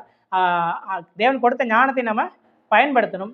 அதே போல் நம்ம கடலிருந்து மாறுவதற்கு நமக்கு வந்து இன்னொன்று காரியம், நமக்கு ஆடம்பர செலவுகளை நம்ம குறைக்கணும். திட்டமிட்டபடி நம்ம இருக்கணும். வரவுக்கு தகுந்த செலவுகளை நம்ம செய்ய வேண்டும். இப்படி நம்மளுடைய பொருளாதாரத்தை உணர்ந்து நாம் இருக்கும் பொழுது இப்படியான தேவையில்லாத காரியங்களை நம்ம வந்து தவிர்க்கலாம். சபையிலும் சரி, ஊழியர்களுக்கு கொடுக்கக்கூடிய காரியங்களிலும் சரி, நாம் எல்லாவற்றையும் திட்டமிட வேண்டும். திட்டமிட்டு நம்ம இன்றைக்கி பார்க்குறோம், ஒரு வெளியில் ஒரு பிசுறு புதுசாக வேலையே தெரியாமல் ஒருத்தவங்க வந்தால் அவங்க எவ்வளோங்க சம்பளம் கொடுப்போம்? பொதுவாக கம்பெனியில் எவ்வளோ கொடுக்குறாங்க? 250 ரூபா. 250 ரூபா ஒரு நாளைக்கு கொடுக்குறாங்களா? ஒரு மாதத்துக்கு அப்படி இப்படின்னு பார்த்தா கொஞ்சம் வந்துட்டாங்கன்னா அவங்களுக்கு மினிமம் 10,000 15,000 சம்பளம் மாதமானால் அவங்களுக்கு கிடைக்குது. ஒரு சாதாரண ஒரு உலக வேலையை செய்யக்கூடிய ஒரு நபர் மாதம் 15,000 20,000 சம்பளம் இல்லைன்னா அவரால் வந்து இது பண்ண முடியாது. கடவுளுடைய ஊழியத்தை செய்யக்கூடியவங்களும் அதே ஒரு நிலைமையில தானே இருப்பாங்க. அவருடைய குடும்பம் இருக்கும், அவர்களுக்குள்ள தேவைகள் இருக்கும், காரியங்கள் இருக்கும். அவர்களுக்கும் நம்ம வந்து ஒரு தேவன் நமக்கு நமக்கு கொடுத்த எல்லாமே நமக்கானது மாத்திரமல்ல, தேவன் நமக்கு வந்து பகிர்ந்து கொடுக்க சொல்லி தான் என்ன பண்ணுறாரு, சொல்லிக் கொடுக்குறாரு. இந்த அந்த வசனத்தை அடுத்த வசனம் கூட, தண்ணீர் மேல் ஆகாத்தை போடு, அநேகருக்கு 7-8 பேருக்கு பகிர்ந்து கொடு அப்படிங்கிற விதத்தில் அப்படி தான் சொல்கிறோம். நமக்கு வர்ற வருமானம் எவ்வளவோ அதில் நம்ம நம்முடைய தேவைகளுக்கு திட்டமிட்டு கடவுளுக்கென்றும் அவருடைய ஊழியத்தை செய்வர்கள் என்றும் ஒரு காரியத்தை என்ன பண்ணணும், நம்ம ஒதுக்கி வைக்கணும். ஆனால் இதை என்ன பண்ணக்கூடாது, மன சங்கட்டமாக செய்யக்கூடாது. ஒருவேளை உங்களுக்கு முடியவில்லை என்றால் நீங்கள் தாராளமாக வந்து நீங்கள் வந்து இது பண்ணலாம். ஆனால் திராணி இருக்கும் பட்சத்திலே, நமக்கு அதற்கான நிர்வாகம் இருக்கும் பட்சத்திலே நாம் செய்ய வேண்டியவர்களுக்கு அதை என்ன பண்ணணும், செய்ய வேண்டும். இது தேவன் வந்து கொஞ்சத்தில் உண்மையாக இருக்கிறவங்களுக்கு அதிகமாக கொடுக்குறார். இன்னும் சொல்லப்போனால் எனக்கு வந்து இவ்வளோ வருமானம் வந்தால் நான் இவ்வளோ கொடுப்பேன் அப்படின்னு வந்து நம்ம மனசில் தோணுவோம். ஆனால் ஒரு நாள் அப்படி நடக்காது. 10,000 ரூபாய் நம்ம வருமானம் வரும் பொழுது நம்ம ஒரு சின்ன தொகையை கடவுள் கண்டு கொடுக்க முடியாத நாம், நமக்கு 1,00,000 வந்தாலும் அதில் என்ன பண்ண மாட்டோம், கொடுக்க மாட்டோம். அளவு வந்து நமக்கு முக்கியமே கிடையாது. நம்ம திட்டமிடணும். அதே போல் மற்ற சபைகளில் இருக்கிறது போல் போதகர்கள் வந்து அவங்கள வந்து ரொம்பவும் நெருக்கடி பண்ணுவாங்க. எங்களுடைய கிராமத்தில் எல்லாம் பார்த்திங்கன்னா, நாங்கள் சின்ன வயசில் இருக்கும் பொழுது எங்களுடைய வருமானமே பார்த்திங்கன்னா, ஒரு நாளைக்கு வேலை செஞ்சால் 10 ரூபா கிடைக்கும். எங்கள் அம்மா வேலைக்கு போனாங்கன்னா 10 ரூபா கிடைக்கும். நாங்களும் வீட்டில் வந்து ஹோம்ஒர்க் செய்கிறோமோ இல்லையோ வீட்டு வேலை செய்வோம். வீட்டு வேலைனா தீப்பெட்டி கம்பெனி தான் எங்கள் ஏரியாவில். உங்களுக்கு தெரியுமா தெரியல. அந்த தீப்பெட்டி அந்த இதெல்லாம் அடுக்கிற கட்டையெல்லாம் வந்து வீட்டுக்கு கொடுப்பாங்க. நாங்கள் ஸ்கூலுக்கு போயிட்டு 3 பேர், நான் அக்கா தம்பி 3 பேர் வருவோம். 10 கட்டை எடுத்து போட்டாங்கன்னா ஹோம்ஒர்க், எங்கள் அம்மா வந்து ஹோம்ஒர்க்லாம் எங்கள் செய்ய சொல்ல மாட்டாங்க. முதல்ல இந்த வேலையை செஞ்சுட்டு உனக்கு டைம் இருந்தால் நீ செஞ்சுக்கோ, அவ்வளோதான். அப்படி தான். இப்போ தான் நம்ம போய் படின்னு எழுதுன்னு சொல்லி பக்கத்தில் உட்காந்து சொல்லிட்டு இருக்கோம். அப்போ நீ இந்த சனிக்கிழமை நீ ஸ்கூலுக்கு அனுப்ப மாட்டாங்க பிரதர். சனிக்கிழமை வந்து எங்கள் தோட்டத்தில் வந்து வேலை நடக்கும். தோட்டத்துக்கு நீ போய் அங்கே போய் தண்ணி பாய்ச்சுற வேலை இருக்குது, அதை போய் பாரு, எதுக்கு சனிக்கிழமை ஸ்கூலுக்கு போகிறோம்பாங்க. அந்த அளவுக்கு தான் வந்து நம்ம அந்த காலத்தில் குடும்ப சூழ்நிலை அந்த மாதிரி இருந்தது. சூழ்நிலைகள் அப்படி இருக்கும் பொழுது அதை தான் நாங்கள் வீட்டில் உட்காந்து அடிக்கிட்டு இருப்போம். ஒரு நாளைக்கு 10 ரூபா தான் கிடைக்கும். அப்படிப்பட்ட சூழ்நிலையிலே என்ன பண்ணுவாங்க, எங்கள் அம்மா வந்து வந்து போதகருக்கு என்று சர்ச்சுக்குன்னு ஒரு காரியம் எடுத்து வச்சு கொடுப்பாங்க. இதனாலே எங்கள் அப்பாவுக்கும் எங்கள் அம்மாவுக்கும் சண்டை வரும். நீ எங்களுக்கு தெரியாமல் கொண்டு வாங்க, அங்கே கொடுக்குற, நான் கொடுக்குற காசெல்லாம் என்ன பண்ணுற, நீ தெரியாமல் கொண்டு கொடுக்குற. எங்கள் அப்பா வந்து சரியாக வேலைக்கு செல்லாமல் அப்படி இப்படி சுற்றிட்டு வருவார். அதை நம்ம கேட்டு ஏதாவது நம்ம கேட்க போனோம்னா அவர் உடனே அப்படி இங்கிட்டு மாற்றி இப்படி போட்டு, நாங்கள் நிறைய காசு கொடுக்குறேன், நீ எழுதி வைக்க மாட்டேங்கிற, எல்லாத்தையும் கொண்டு நீ எங்கள் சர்ச்சை கொடுக்குற, அப்படி பண்ணிடுவேன் இப்படி பண்ணிடுவேன் அப்படிங்கிற மாதிரி சொல்லிடுவார். ஆக ஆனால் போதகரும் அப்போ உள்ளவங்க அப்படி தான் இருந்தாங்க. கேட்டு மக்களுடைய சூழ்நிலையை புரிஞ்சிக்க மாட்டாங்க. அவங்கள வந்து என்ன பண்ணுவாங்க, பயங்கரமாக வந்து எப்படிலாம் பேசி வாங்க முடியுமோ அப்படி இப்படிலாம் பேசி காணிக்கையை வாங்குவாங்க. இன்னும் வருஷத்தில் 6 மாதத்துக்கு ஒரு டைம் என்ன பண்ணால் சிறப்பு பிரசங்கரை கூப்பிட்டு வருவாங்க. அவரோட வேலையே என்ன, வாக்கு பண்ணணும். வாக்கு ஆமாம், பொருத்தனை பண்ணி ஊட்டியில் எங்கள் ஊர் பார்த்திங்கன்னா கோவில்பட்டி அந்த பக்கம் இருக்குது. ஊட்டியிலேருந்துலாம் ஆளை பிடிச்சிட்டு வருவாங்க. அவங்க வந்து அவங்களோட 2 நாள் அவங்களுக்கு வேலையே வந்து ஒரு கலெக்ஷனை பண்ணி கொடுத்துட்டு, அதுவும் இல்லாமல் அடுத்த 2-3 மாதத்துக்கு கலெக்ஷனுக்கு வழி பண்ணி கொடுத்துட்டு அந்த மாதிரி போகணும். அந்த மாதிரி ஒரு சூழ்நிலை போதகர்கள் இருப்பாங்க. ஆனால் அந்த மாதிரி சபையில் இருக்கவங்க அந்த மாதிரி போதகர்களுக்கு அள்ளி அள்ளி அள்ளி கொடுப்பாங்க. உண்மையாக ஊழியம் செய்யக்கூடியவர்களை கண்டும் காணாத மாதிரி போயிடுவாங்க. நாம் அந்த மாதிரி இருக்கக்கூடாது. கடவுளுக்கு உண்மையாக ஊழியம் செய்கிறவர்களுக்கு நம்முடைய தேவன் நமக்கு கொடுத்ததுலேருந்து நம்ம கொடுக்குறோம். தேவன் நமக்கு கொடுத்ததுலேருந்து நம்ம அவருக்கு என்ற ஒரு குறிப்பிட்ட தொகையை நம்ம கொடுக்கணும். அதில் தேவன் நமக்கு நிச்சயமாக ஆசீர்வாதத்தை கட்டளையிடுவார். ஆண்டவருடைய பார்வையில் தொகை சின்னதோ பெருசோ அது கிடையாது, கொடுக்குற மனப்பாங்கு தான் பெருசு. அதை நீங்கள் நம்ம மனதில் வைத்துக்கொள்ளணும். தேவனை வந்து நமக்கு வந்து அதை இன்னும் அதிகமாக உணர்த்துவாராக. ஆக இன்றைய நாளில் நம்ம சிந்தித்த காரியங்கள், தேவன் நம்முடைய கடன்களை மன்னித்திருக்கிறார். நம்முடைய பாவ கடன்களை அவருடைய குமாரன் வழியாக கல்வாரி சிலுவையிலே நமக்காக சுமந்து தீர்த்திருக்கிறார். நாம் எந்த ஒரு இடத்துலையும் அதை தீர்க்க முடியாத நிலைமையில் இருந்தோம். எப்படி அந்த மிஷினரி வந்து அதை வந்து அவர்களுக்காக அவருடைய சொந்த பணத்தை போட்டு தீர்த்தாரோ, அதே போல் ஆண்டவராக இயேசு கிறிஸ்து தம்முடைய சொந்த ஜீவனை கல்வாரி சிலுவிலே நமக்காக விட்டு முடிவில்லாத நரக ஆக்கினையை நமக்காக அவர் ஏற்றுக்கொண்டார். வெறும் கல்வாரி சிலுவை அடிக்கிறது, ஈட்டி வச்சு குத்துறது, வார நாள் அடிக்கிறது, அவரை காடியை குடிக்க கொடுக்கறது, அந்த சரீர வேதனையை மாத்திரம் அவர் நமக்காக அடையவில்லை. அதே அநேகர் பார்த்தீங்கன்னா, கிறிஸ்துவ என்ன ஏதோ கொஞ்சம் கஷ்டப்பட்டு இறந்துருப்பாருக்கு, அவருக்கு கொஞ்சம் கஷ்டப்படுத்திருக்கிறாங்க, இல்லை கொஞ்சம் நல்லாவே கஷ்டப்படுத்திருக்கிறாங்க அப்படின்னு சொல்லுவாங்க. ஆனால் இந்த உலகத்தில் அவரை விட சித்திரவதை செய்து கொல்லப்பட்டவங்க சரீர பிரகாரமாக அதாவது இன்னும் யாராவது இருக்கிறாங்க. சரீர பிரகாரமாக ஆண்டவராக இயேசு கிறிஸ்துவை விட அதிகமாக கொடுமைப்படுத்தி கொல்லப்பட்டவங்க நிறைய பேர் இருக்கிறாங்க. நீங்கள் ஆமாம், கொலை கருவிகளே பிரதர் சொன்ன மாதிரி கொலை கருவிகளை வித்தியாசமாக உருவாக்குவாங்க. அடிமைகளை வந்து அந்த அடிமைகளை யார் வேணால் கொள்ளலாம். அவங்க உரிமையாளர்கள் அடிமைகளை என்ன வேணாலும் செஞ்சுக்கலாம். அந்த இங்கிலாந்துலேயும் சரி அமெரிக்காவும் சரி இந்த அடிமை முறை மிகவும் மோசமானதாக இருந்தது. அவங்கள கொல்றதுக்குன்னு வித்தியாசமான எக்யூப்மெண்ட்டை கண்டுபிடிப்பாங்க. அந்த ஒரு ஸ்டேடியத்தையே இதுக்காக என்ன பண்ணியிருந்தாங்க, கொலைசியம் ஸ்டேடியத்தையே கட்டியிருந்தாங்க. அவங்க அப்படியே சிங்கங்களுக்கு இரையாக்குவாங்க. ஒரு வெண்கலத்தில் ஒரு மாடு உருவ சிலையை செஞ்சு வச்சு அதுக்குள்ளே டோரை ஓப்பன் பண்ணி உள்ளே போட்டு ஆளை மூடிடுவாங்க. வெண்கலத்தை வந்து நல்ல வெயிலில் நிப்பாட்டிடுவாங்க. அந்த வெண்கலம் சூடாகி அதுக்குள்ளேருந்து அந்த சூடு தாங்க முடியாமல் மனுஷன் வந்து கத்தி சித்திரவதை அனுபவி சாவான். அவன் கத்தும் போது அந்த மாட்டு வாய் வழியாக அந்த சவுண்ட் வரும்போது அது மாடு கத்துற மாதிரியே இருக்கும். அவன் வேதனையில் ஒருத்தன் துடித்து இறந்து போகிறது அவங்களுக்கு வந்து ஒரு என்ஜாய்மெண்ட்டாக இருந்தது. இப்படி வந்து நீங்கள் இந்த ஒரு விஞ்ஞானி இருக்கிறாரு, அவரோட வேலையை என்ன பண்ணணும்னா மனுஷங்களை எப்படி வந்து விதவிதமாக கொல்லலாம், அதுக்கு என்னென்ன ஆயுதங்களை செய்யலாம் அப்படின்னு சொல்லிட்டு அவர் கண்டுபிடிக்கிறது தான் அவரோட வேலையாகவே இருந்த மிகப்பெரிய விஞ்ஞானி. 2 மரத்தில் இழுத்து இப்படி கட்டி வச்சுருவாங்க, கையையும் காலையும் கட்டி வச்சுருவாங்க. அந்த நாட்டை அப்படி வெட்டி விட்டோன்னா அப்படியே உடல் ஒரு கால் கை அப்படியே பிரிஞ்சு தனித்தனியாக போகும். நீங்கள் அதெல்லாம் பார்த்தீங்கன்னா யோசிச்சு பார்க்க முடியாத அளவுக்கு சித்திரவதையிலே அனுபவித்து சாகக்கூடிய இருக்கிறாங்க. இப்படி சாகிற மரணத்தை வந்து மரணத்தை மாத்திரம் ஆண்டவராக இயேசு கிறிஸ்து அடையவில்லை. நம்ம எதிர்பார்க்க முடியாத, நாம் யாரும் கற்பனை செய்து பார்க்க முடியாத நித்திய நரக தண்டனையை தான் நமக்காக ஏற்றுக்கொண்டார்.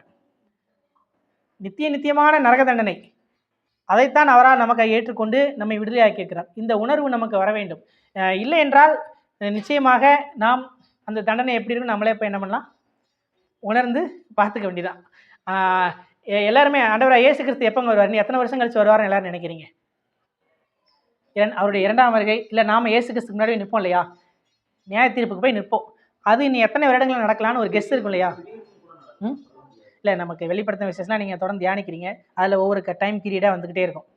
இந்த அடுத்து இது வரணும், அடுத்த ரகசிய வருகை, அடுத்து இந்த வரணும், இப்படின்னு ஒரு லைனப் இருக்கு இல்லையா? அப்போ ஆண்டவராக இயேசு கிறிஸ்து வருகை வரனா சுமார் எத்தனை வருஷம் இருக்கலாங்க? கடவுளை நாம் அவருடைய சந்நிதியில் போய் நிற்பதற்கு எத்தனை வருஷங்கள் இருக்கலாம்? 1000 வருஷமும் இருக்கலாம், உண்மையிலே இருக்கலாம். ஆனால் தனிப்பட்ட முறையிலே நம்ம ஒவ்வொருவருக்கும் எத்தனை வருஷம் இருக்குங்க?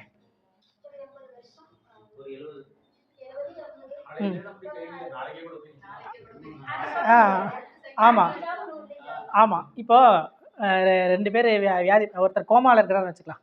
ஒருத்தர் பார்த்தீங்கன்னா கோமாவில் இருக்கிறாரு. அவர் கோமாவில் வந்து 10 வருஷத்துக்கு முன்னாடி கோமாவாயிட்டார். அப்போ உள்ள நினைவுகள் தான் அவருக்கு இருக்கும். அதுக்கு பிறகு வந்து அவர் கோமாலே இருக்கிறார். திடீர்னு 10 வருஷம் கழிச்சு அவருக்கு என்ன ஆகுது, நினைவு வருது. அப்போ அவர் எந்திரிச்சார்னா அவருக்கு என்ன நினைவுகள் இருக்கும்?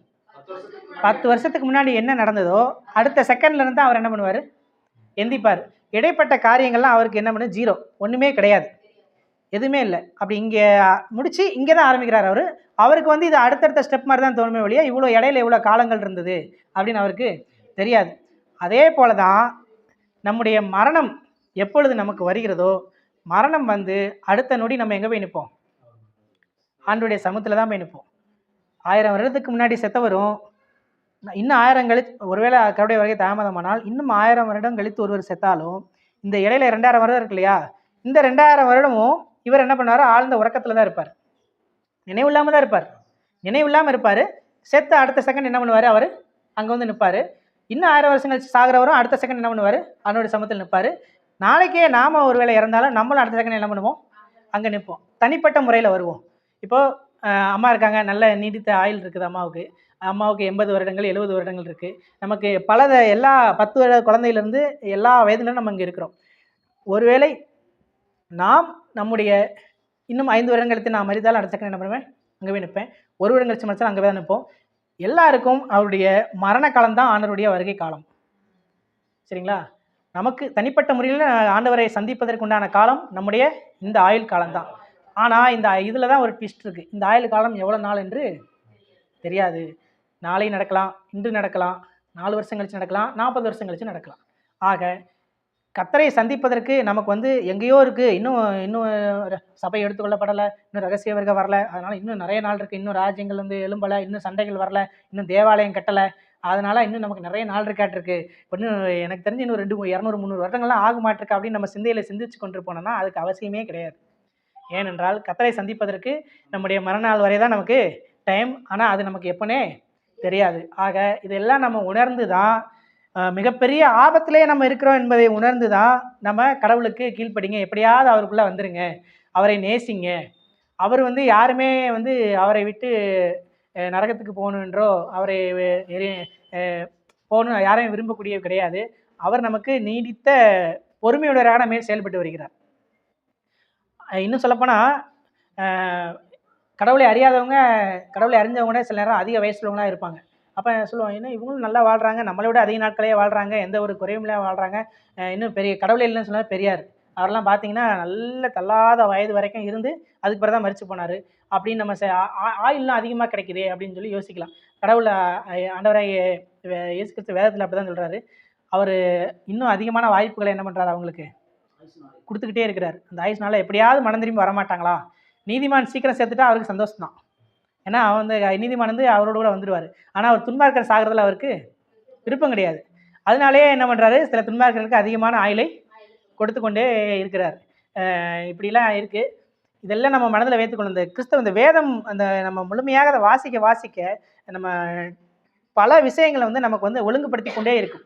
கடவுளை குறித்து நாம் அறிந்து கொண்டு இந்த வேதத்தை அறிந்து நம்முடைய வாழ்க்கையின் இயலாமையை நிலையாமையை நம்ம அறிந்து கொண்டால்தான் அதற்கேற்றபடி நம்ம என்ன பண்ண முடியும், செயல்பட முடியும். 9 மணிக்கு கரண்ட் போகும் நமக்கு தெரிஞ்சிருந்தா நம்ம என்ன பண்ணிடலாம், மோட்டரை முன்னாடியே போட்டு வச்சிடலாம், டேங்கில் தண்ணி ஏற்றி வச்சிடலாம்.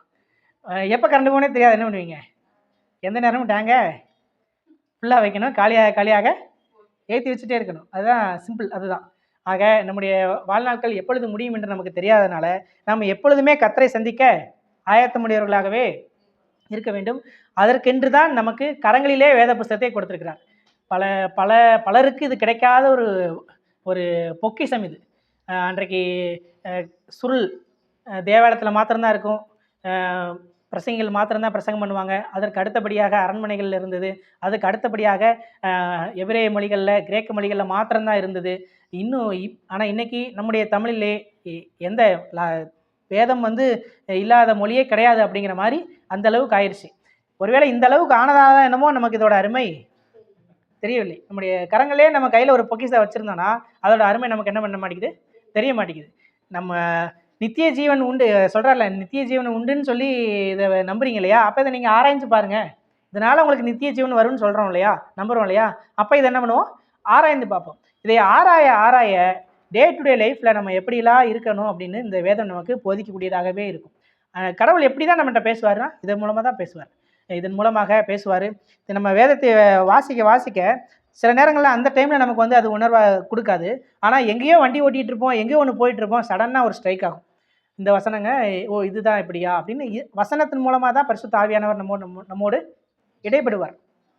அதுக்காக தான் நம்முடைய குழந்தைகளுக்கும் நல்ல வசனங்களை அவர்களுக்கு மனப்பாடமாக சொல்லிக் கொடுக்க வேண்டும். பரிசுத்த ஆவியானவர் சும்மா வந்தவங்க நம்மளை செயல்பட மாட்டார். அவருக்கு செயல்படுவதற்கு வசனங்கள் நமக்குள்ளாக இருக்கணும். இதயத்தில் வசனம் இருந்தால் தான் அதை எடுத்து நம்மோடு கூட அவர் பேச முடியும். நம்மை வந்து அவருக்குள்ளாக அவர் நடத்த முடியும். ஆண்டவரே பரிசுத்த ஆவியானவர் பேசுங்கன்னா சும்மா அவர் வந்து பேச முடியாது. வசனத்து மூலமாக மாத்திரமே நமக்குள்ளே பேசுவார். அதனால் நாமும் வேதம் வாசிப்பதை தொடர்ந்து நம்முடைய பழக்கமாக மாற்றிக்கொள்வோம். இந்த குயிஸ்லாம் எடுக்கிறாங்கன்னா நீங்கள் தொடர்ந்து எல்லாருமே படிங்க. யாரெல்லாம் பதில் சொல்லி அவங்கள வந்து நீங்கள் நோட் பண்ணுங்க. அப்போ அவங்க இந்த வாரம் அந்த வேதத்தை என்ன பண்ணல, வாசிக்காமல் வந்திருக்கிறாங்க. குயிஸுக்காக மாத்திரமல்ல, பொதுவாகவே நீங்கள் வந்து சங்கீதங்களை வாசிக்கலாம், நீதிமொழிகளை பிள்ளைகளை வாசிக்க சொல்லி கொடுக்கலாம். அநேக சத்தியங்கள் நம்ம இந்த இப்போ உள்ள பொல்லாத உலகம் மாத்திரமல்ல, இன்னும் 1000 வருடம் கழித்து இதைவிட பொல்லாததாக உலகம் மாறினாலும் அப்பொழுதும் நம்மை காக்கக்கூடிய ஒரே ஒரு தற்காப்பு ஆயுதம் என்னதாங்க, வேதம்தான். அப்போவும் நம்மை பாதுகாத்து கொள்ளக்கூடிய எல்லா வல்லமையும் வசனத்துக்கு உண்டு. கடவுள் வருவரைக்கும் நம்மை தற்காத்து கொள்ள அவருடைய வேதம் நமக்கு போதுமானதாக இருக்குது. எந்த காலத்திலும் நம்மை தற்காத்து கொள்ளும். அதன் மூலமாக அவரை நாம் அறிந்து கொண்டு நம்முடைய வாழ்க்கையை நாம் அமைத்து கொள்ள முடியும். நாம் மற்ற அன்பினால் அன்றி வேற மற்றொன்றுக்கும் யாருக்கும் என்ன பண்ணக்கூடாது, நம்ம கடன் படக்கூடாது. அன்பை தவிர நம்ம கடன்படாமல் இருந்து, ஒருவேளை கடன்கள் இருந்தால் அதை அடைக்கக்கூடிய காரியங்களை தேவன் நமக்கு தர வேண்டும் என்று நம்முடைய விண்ணப்பங்கள் அவருக்கு நேராக இருக்க வேண்டும். நாம் அதே போல் நம்முடைய சுய பலத்தை நம்ம சார்ந்து கொள்ளக்கூடாது, கர்த்தரை சார்ந்து கொள்ள வேண்டும். அவரே நம்மை மீட்டுக் கொள்ளக்கூடியவராக இருக்கிறார், அவரே நமக்கு ரட்சிப்பளிக்கக்கூடியவராக இருக்கிறார். தேவனே முழுமையாக சார்ந்து கொள்ள வேண்டும். ஒவ்வொரு நாளும் நீங்கள் வேதத்தை வாசிக்கும் பொழுது ஆட்டோமேட்டிக்காக பரிசுத்த ஆவி நம்மோடு கூட இடைபெற ஆரம்பிப்பார். கடவுள் வந்து நம்மை நடத்தக்கூடியவராக இருப்பார். தொடர்ந்து நாம் சிறு கூட்டமாக இருக்கிறோம். இந்த சிறு கூட்டம் இன்னும் அதிகமாக வளர வேண்டும் என்றால் இந்த கூட்டத்தில் இருக்கக்கூடிய நாம் நம்முடைய கிரியைகளினாலே நாம் கர்த்தரை என்ன பண்ண வேண்டும்? வெளிப்படுத்த வேண்டும். நம்முடைய கிரியைகளை கண்டு அவர்கள் தானாகவே என்ன பண்ணுவார்? சபைக்கு ஆத்துமாக்கள் வர ஆரம்பிப்பாங்க. நாம் குறைவான கூட்டமாக இருக்கிறோம் என்று நிறைய பேருக்கு பார்த்தீங்கன்னா அதிகமான ஒரு கூட்டம் இருக்கக்கூடிய இடத்த விரும்புவாங்க. அங்கே ஆடல் பாடல் ஆராதனை இருந்தால் அது வந்து அவங்களுக்கு வந்து ஒரு உற்சாகத்தை கொடுக்கும், அங்கே தான் போகணும்னு நினைப்பாங்க. சிறிய கூட்டத்தை வந்து அநேகர் வந்து விரும்பவில்லை. ஆனால் உண்மையான சத்தியத்தை விரும்புகிறவர்கள் இப்படியான கூட்டத்தை கண்டு என்ன பண்ண மாட்டாங்க? சோர்ந்து போக மாட்டாங்க. இந்த குடிகள் இருப்போம். இதே போல சத்தியத்தை மேல் வாஞ்சா இருக்கக்கூடிய மற்றவர்களும் உங்களோடு கூட இணைவாங்க. நிச்சயமாக தேவன் வந்து சரியான சத்தியத்தை போதிக்கக்கூடிய இடங்களிலே ஆத்துமாக்களை கொண்டு வந்து சேர்ப்பார்.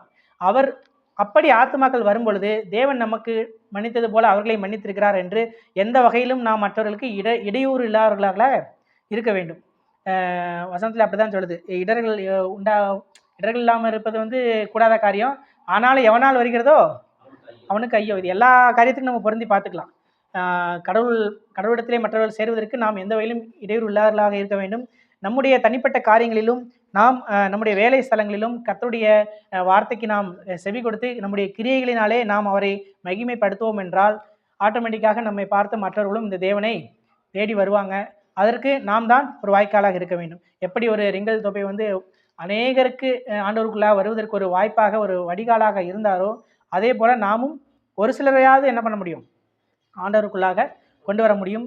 அதே போல் நாம் நம்முடைய வாழ்க்கையை திறமையாக கையாண்டு நாம் முன்மாதிரியாக இருக்கும் பொழுது அநேகருக்கு ஆலோசனையை வந்து நம்மகிட்ட கேட்பாங்க.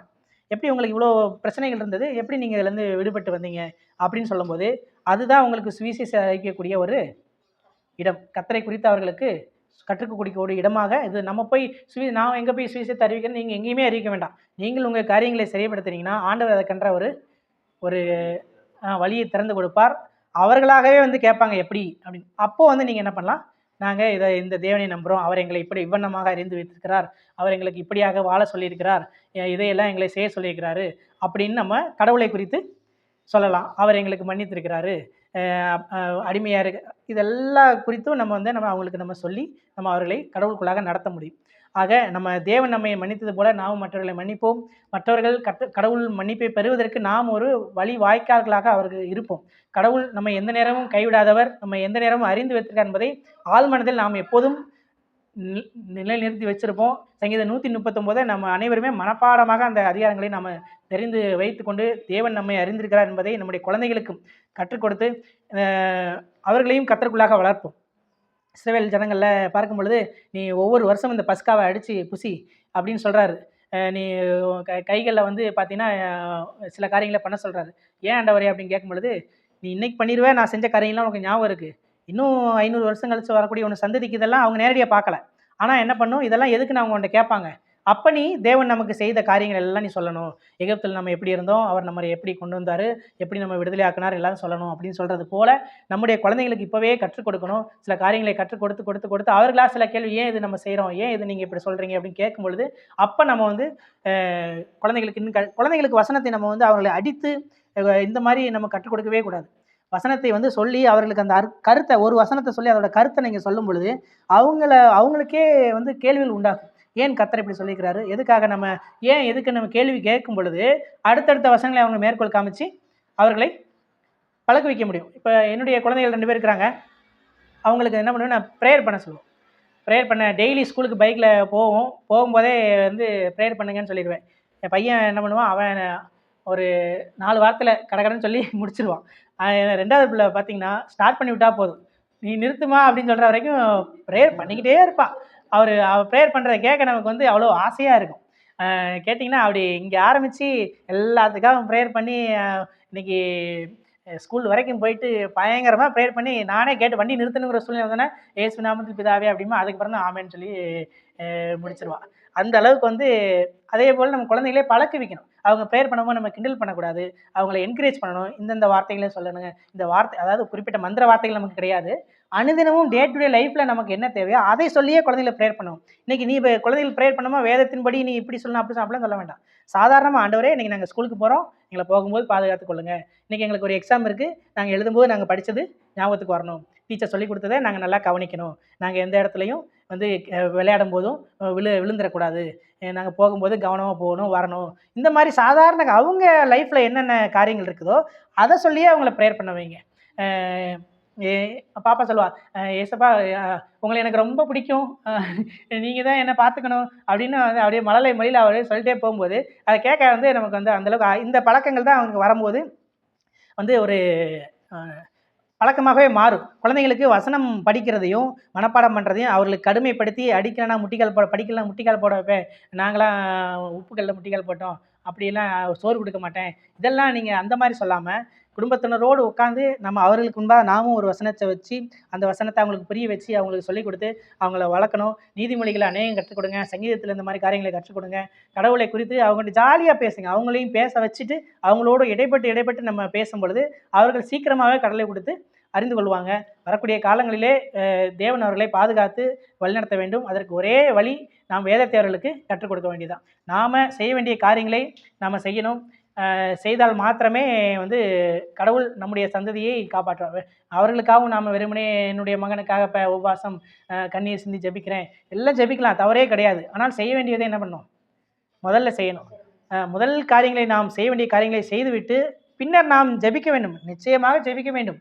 ஆனால் அதற்கு முன்பதாக நாம் செய்ய வேண்டியதை அவர்களுக்கு செய்து, பின்பதாக நாம் அவர்களுக்காக கடவுளத்தை நாம் விண்ணப்பம் செய்யும் பொழுது, ஆண்டவர் நம்முடைய விண்ணப்பத்தை அப்படியே கேட்பாருங்க. ஆண்டவர் நம்முடைய விண்ணப்பத்தை அப்படியே கேட்பாரு. அதை நாம் மனதில் வைத்துக் கொள்ளலாம். இன்றைக்கு நாம் ஒரு சில காரியங்களை தியானித்திருக்கிறோம். கடவுள் நம்மோடு கூட இடைபடுவாராக. அவருடைய வார்த்தை இன்னும் அதிகமாக ஊழியர் மூலமாகவும், இன்னும் அநேகர் மூலமாகவும், அவருடைய பரிசுத்த ஆவியானவர் மூலமாகவும், வேதத்தின் மூலமாகவும் நமக்கு அனுதினமும் விளங்க வைப்பாராக. இந்த நாளிலும் கூட உங்களோடு கூட வந்து கலந்து கொண்டு உங்களோடு கூட கர்த்தருடைய வார்த்தையை பகிர்ந்து கொள்ள தேவன் எனக்கு கிருபை கொடுத்துக்கிறார். நான் தேவனுக்கு நன்றிகளை ஏறெடுக்கிறேன். எங்களுக்காகவும் ஜெபித்துக் கொள்ளுங்கள். நாங்கள் சின்ன ஒரு கம்பெனி நான் வச்சுருக்கிறேன். எம்ப்ராய்டிங் யூனிட் தான் வச்சுருக்கிறேன். என்கிட்ட ஒரு 10 பேர் வேலை செய்கிறாங்க. அதே போல் நான் எங்கே போனாலும் குடும்பமாக தான் போவோம். இன்றைக்கு பார்த்தீங்கன்னா மனைவிக்கு ஒரு சின்ன ஒரு மருத்துவ ஓய்வில் இருக்கிறாங்க. ஒரு 2, 3 நாட்கள் அவங்கள வந்து பெட் ரெஸ்ட்ல இருக்க சொல்கிறாங்க. அதனால எனக்கு அவங்க ஓய்வில் இருக்கிறனால நாங்கள் வரல. நாங்கள் குழந்தைகள் எங்கள் அம்மாவோடு கூட நாங்கள் ஃபேமிலியாக தான் வருவோம். அடிக்கடி உடுமலைப்பேட்டை சர்ச்சுக்கு போவோம். ஃபேமிலியாக தான் போவோம். இன்றைக்கி இங்கே ஃபேமிலியாக வர முடியல. ஓகே, எங்களுக்காக நீங்கள் தொடர்ந்து ப்ரேயர் பண்ணிக்கோங்க. சபைக்காக நீங்கள் ப்ரேயர் பண்ணிக்கோங்க. பைபிள் ஸ்டடி மூலமாக அநேகர் வர்றாங்க. அது மாதிரி எங்களுடைய ஊழியருக்காக நீங்கள் ஜெபித்துக் கொள்ளுங்கள். ஊழியருக்கு சபையில் கூட இப்போ என்னை போன்ற அநேக சகோதரர்கள் பல இடங்களுக்கு கர்த்தருடைய வார்த்தையை பகிர்ந்து கொடுக்க ஊழியத்துக்காக போக இருக்கிறாங்க. அவர்களுக்காக ப்ரேயர் பண்ணிக்கோங்க. கன்னியாகுமரியிலேயும் ஒரு சபை இருக்குது. அங்கே இது மாதிரி ஒரு சின்ன இடத்துல தான் கூடி வர்றாங்க. உடுமலைப்பேட்டையில் உடுமலைப்பேட்டை கிட்டத்தட்ட இதே மாதிரி தான் இருக்கும். அங்கே ஒரு வீடுகளில் இது கொஞ்சம் பெரிய வீடு. அங்கே வீட்டில் தான் கூடி வர்றாங்க. கன்னியாகுமரியில் சபை இருக்குது. திருப்புர சகோதரர் அங்கெல்லாம் பிரயாணப்பட்டு மாதத்துக்கு ஒரு டைம்லாம் போயிட்டு வருவாங்க. எங்கள் சபைக்காக குறிப்பாக ஊழியருக்காகவும் ஊழியத்திலே உடனில் நாங்களாம் அவருக்கு உதவியாக இருக்கிறோம். எங்கள் பிரயாணத்துக்காகவும் மற்ற சகோதரருக்காகவும் நீங்கள் எங்கள் சபைக்காக அதிகமாக ஜெபித்துக்கோங்க. உங்களுடைய சபைக்காகவும் எங்களுடைய குடும்ப ஜெபங்களில் நாங்கள் அனுதினமும் ப்ரேயர் பண்ணிக்கிறோம். நிச்சயமாக இன்னும் அதிகமான நபர்கள் கர்த்தருடைய சத்தியத்தின் வாஞ்சுள்ளவர்கள் இங்கே வருவாங்க. கடவுள் உங்களை இன்னும் அதிகமாக ஆசீர்வதிப்பார். அநேகருக்கு முன்மாதிரியாக அந்த சபையை வைப்பார். எண்ணிக்கை முக்கியமல்ல, குவாலிட்டி முக்கியமல்ல, குவாலிட்டி தான் நமக்கு முக்கியம். எத்தனை பேர் 1000 பேர் கூடி வர்றோம், அங்கே உண்மையாக கர்த்தரை ஏற்றுனா 5 பேர் கூட இருக்க மாட்டாங்க. ஆனால் நமக்கு 10 பேர் இருந்தால் 10 பேர் எப்படி நெல் மணிகளாக இருக்கணும். பதர்கள் நிறைய கூடி இருக்கும் தான் ஒரு யூஸும் கிடையாது. எல்லாம் சுட்டரிக்க தான் போகும். நெல்மணிகள் ஒரு மூட்டை இருந்தாலும் அதுதான் முக்கியம். அப்படிப்பட்ட இதை உணர்ந்து நாம் நம்முடைய கிரியைகளை மூலமாக கர்த்தரை வெளிப்படுத்தும் போது அநேக நெல்மணிகளை நம்மோடு கூட ஆண்டவர் சேர்ப்பார். அதை நாம் மனதில் வைத்துக் கொள்ளலாம். தொடர்ந்து எங்களுக்காக ஜெபித்துக் கொள்ளுங்கள். நாங்களும் உங்களுக்காக என்னுடைய ஜெபங்களில் நாங்கள் வேண்டிக் கொள்கிறோம். இந்த ஒரு வாய்ப்பை எங்களுக்கு கொடுத்ததுக்கு தேங்க்யூ பிரதர். தேங்க்யூ. ஓகே, ஜெபித்து